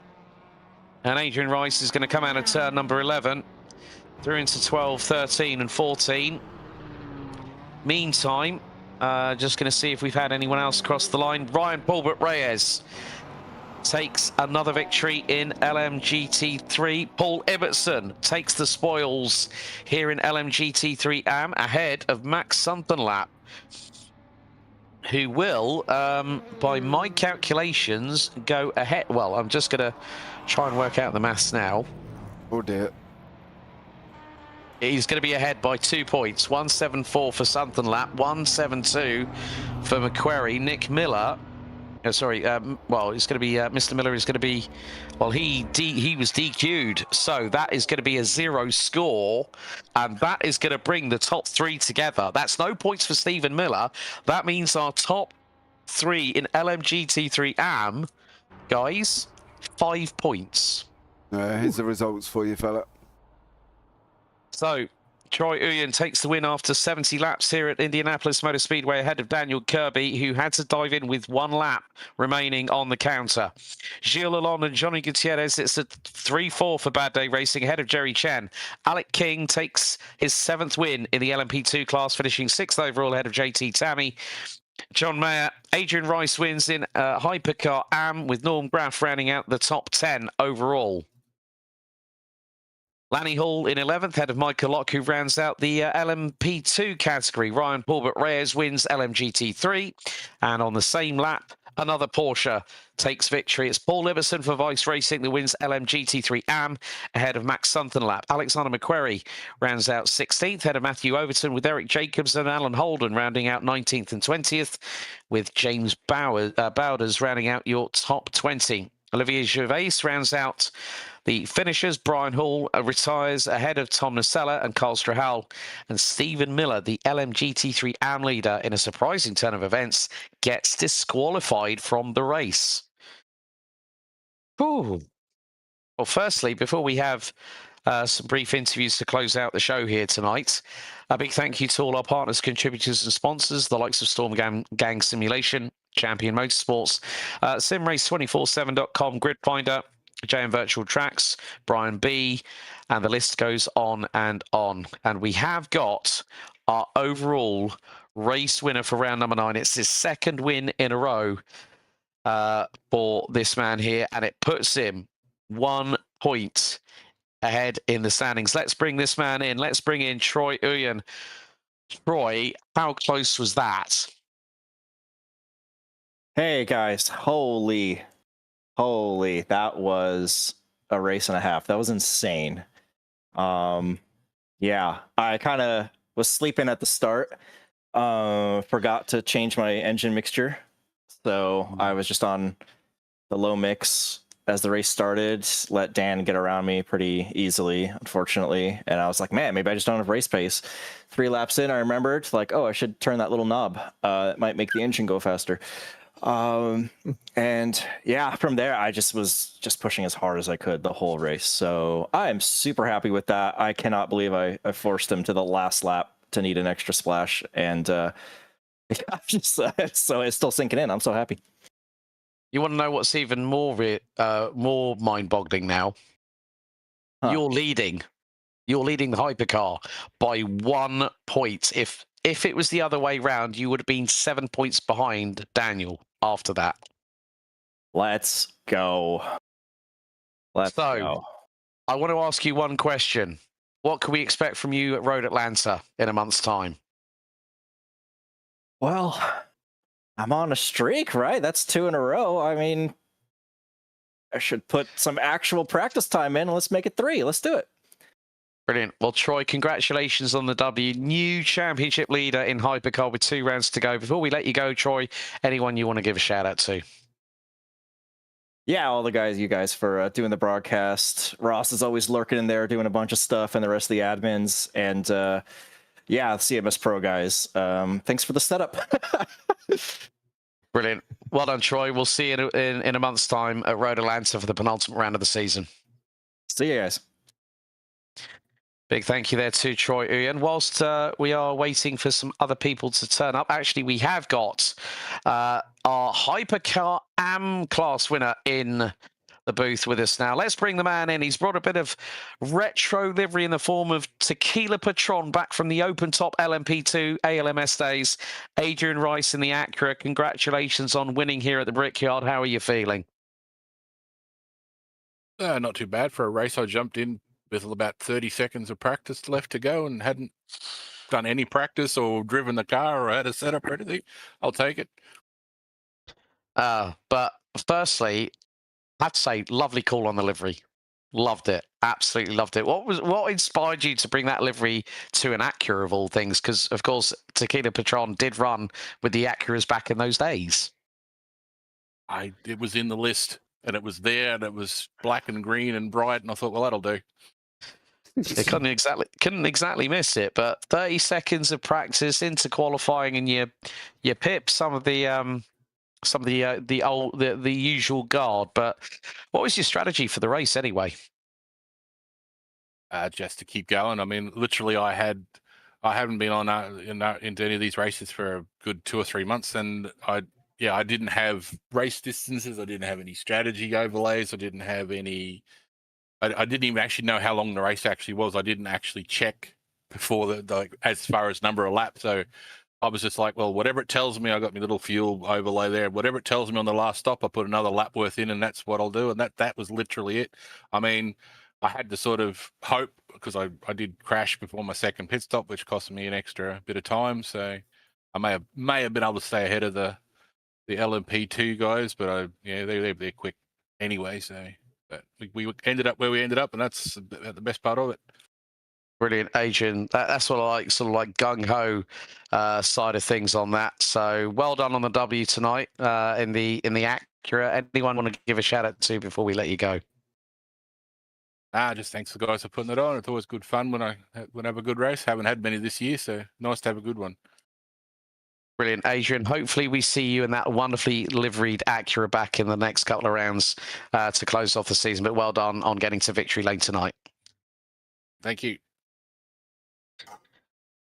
Okay, with that in mind, let's bring in the most winningest driver of the season. It's 7 from 9 for Mr. Alec King. Well, Alec, that was a pretty interesting one between you and JT throughout the race. Yeah, no, it was pretty fun. Him and I kind of playing cat and mouse a little bit. Had a couple little slight mishaps that kind of closed the gap back in. So then it turned into just trying to maintain and see what we could do. But all in all, pretty happy to get another one.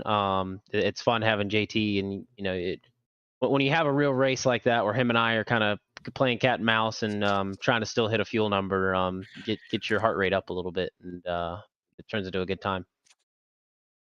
Well, also, this means that you've actually got a new challenger, because obviously Luciano not being here tonight, this promotes JT to second in the standings. You, good sir, are on 210 points, JT on 171. So let me just put this question to you. Could be an interesting one at Road America. Road Atlanta next time out. Road America, we've already had that. It's been a long day, folks. It's been a long day. It could be a very, very much a season-defining moment for you, good sir. Yeah, no, I'm pretty excited to see what we can do. If you can win the championship early, and if I could finish it out, it'd be great. But it's just trying to be smart. The last 2 seasons, actually, I'll say it now, I have not had a good Road Atlanta.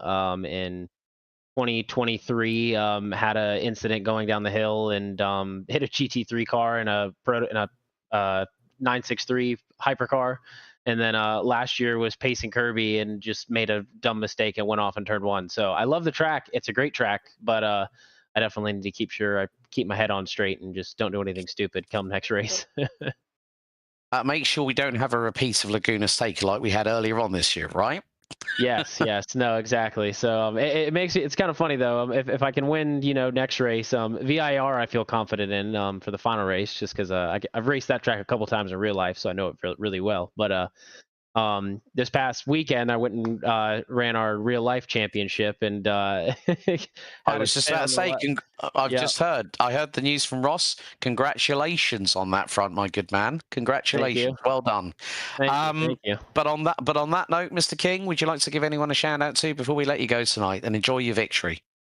Yeah, just thank you to the Storm Gang Simulation crew, Champion Sim Racing, all the guys for coming out tonight. We had a little bit of a smaller field, but we always get our regulars, and they're the people that are able to make this happen for us. Just the whole Champion Motorsports crew, JT for always being a good teammate. I think him and I actually have wrapped up the team's championship tonight. But yeah, just all my guys for helping out. Preston, Tucker, and them were busy this weekend working on my car, getting it ready. So they took this week off to kind of relax. But I'm hoping they'll actually be at the next 2 rounds. But just thank you guys for commentating, and everybody for supporting the series. So I've been having a lot of fun, and yeah, hoping to start testing some different cars here soon, and then come next season, we'll try and change classes again. Brilliant. Alec, congratulations on once again hitting victory lane. 7 races, 1 out of 9. We'll see you next time out at Road Atlanta in a month's time for the penultimate round of the championship season. Thank you, guys. You have a good one. Okay, 2 more interviews to close out today's post-race interview show, and let's bring in a man who lives and breathes Porsche. It is none other than our LMGT3 winner, Ryan Talbot-Reyes. Ryan, firstly, another victory in the bag. You must be feeling pretty good after that one. Yeah, I mean, honestly, I thought, it was going to be a tough one because Alan had some pace.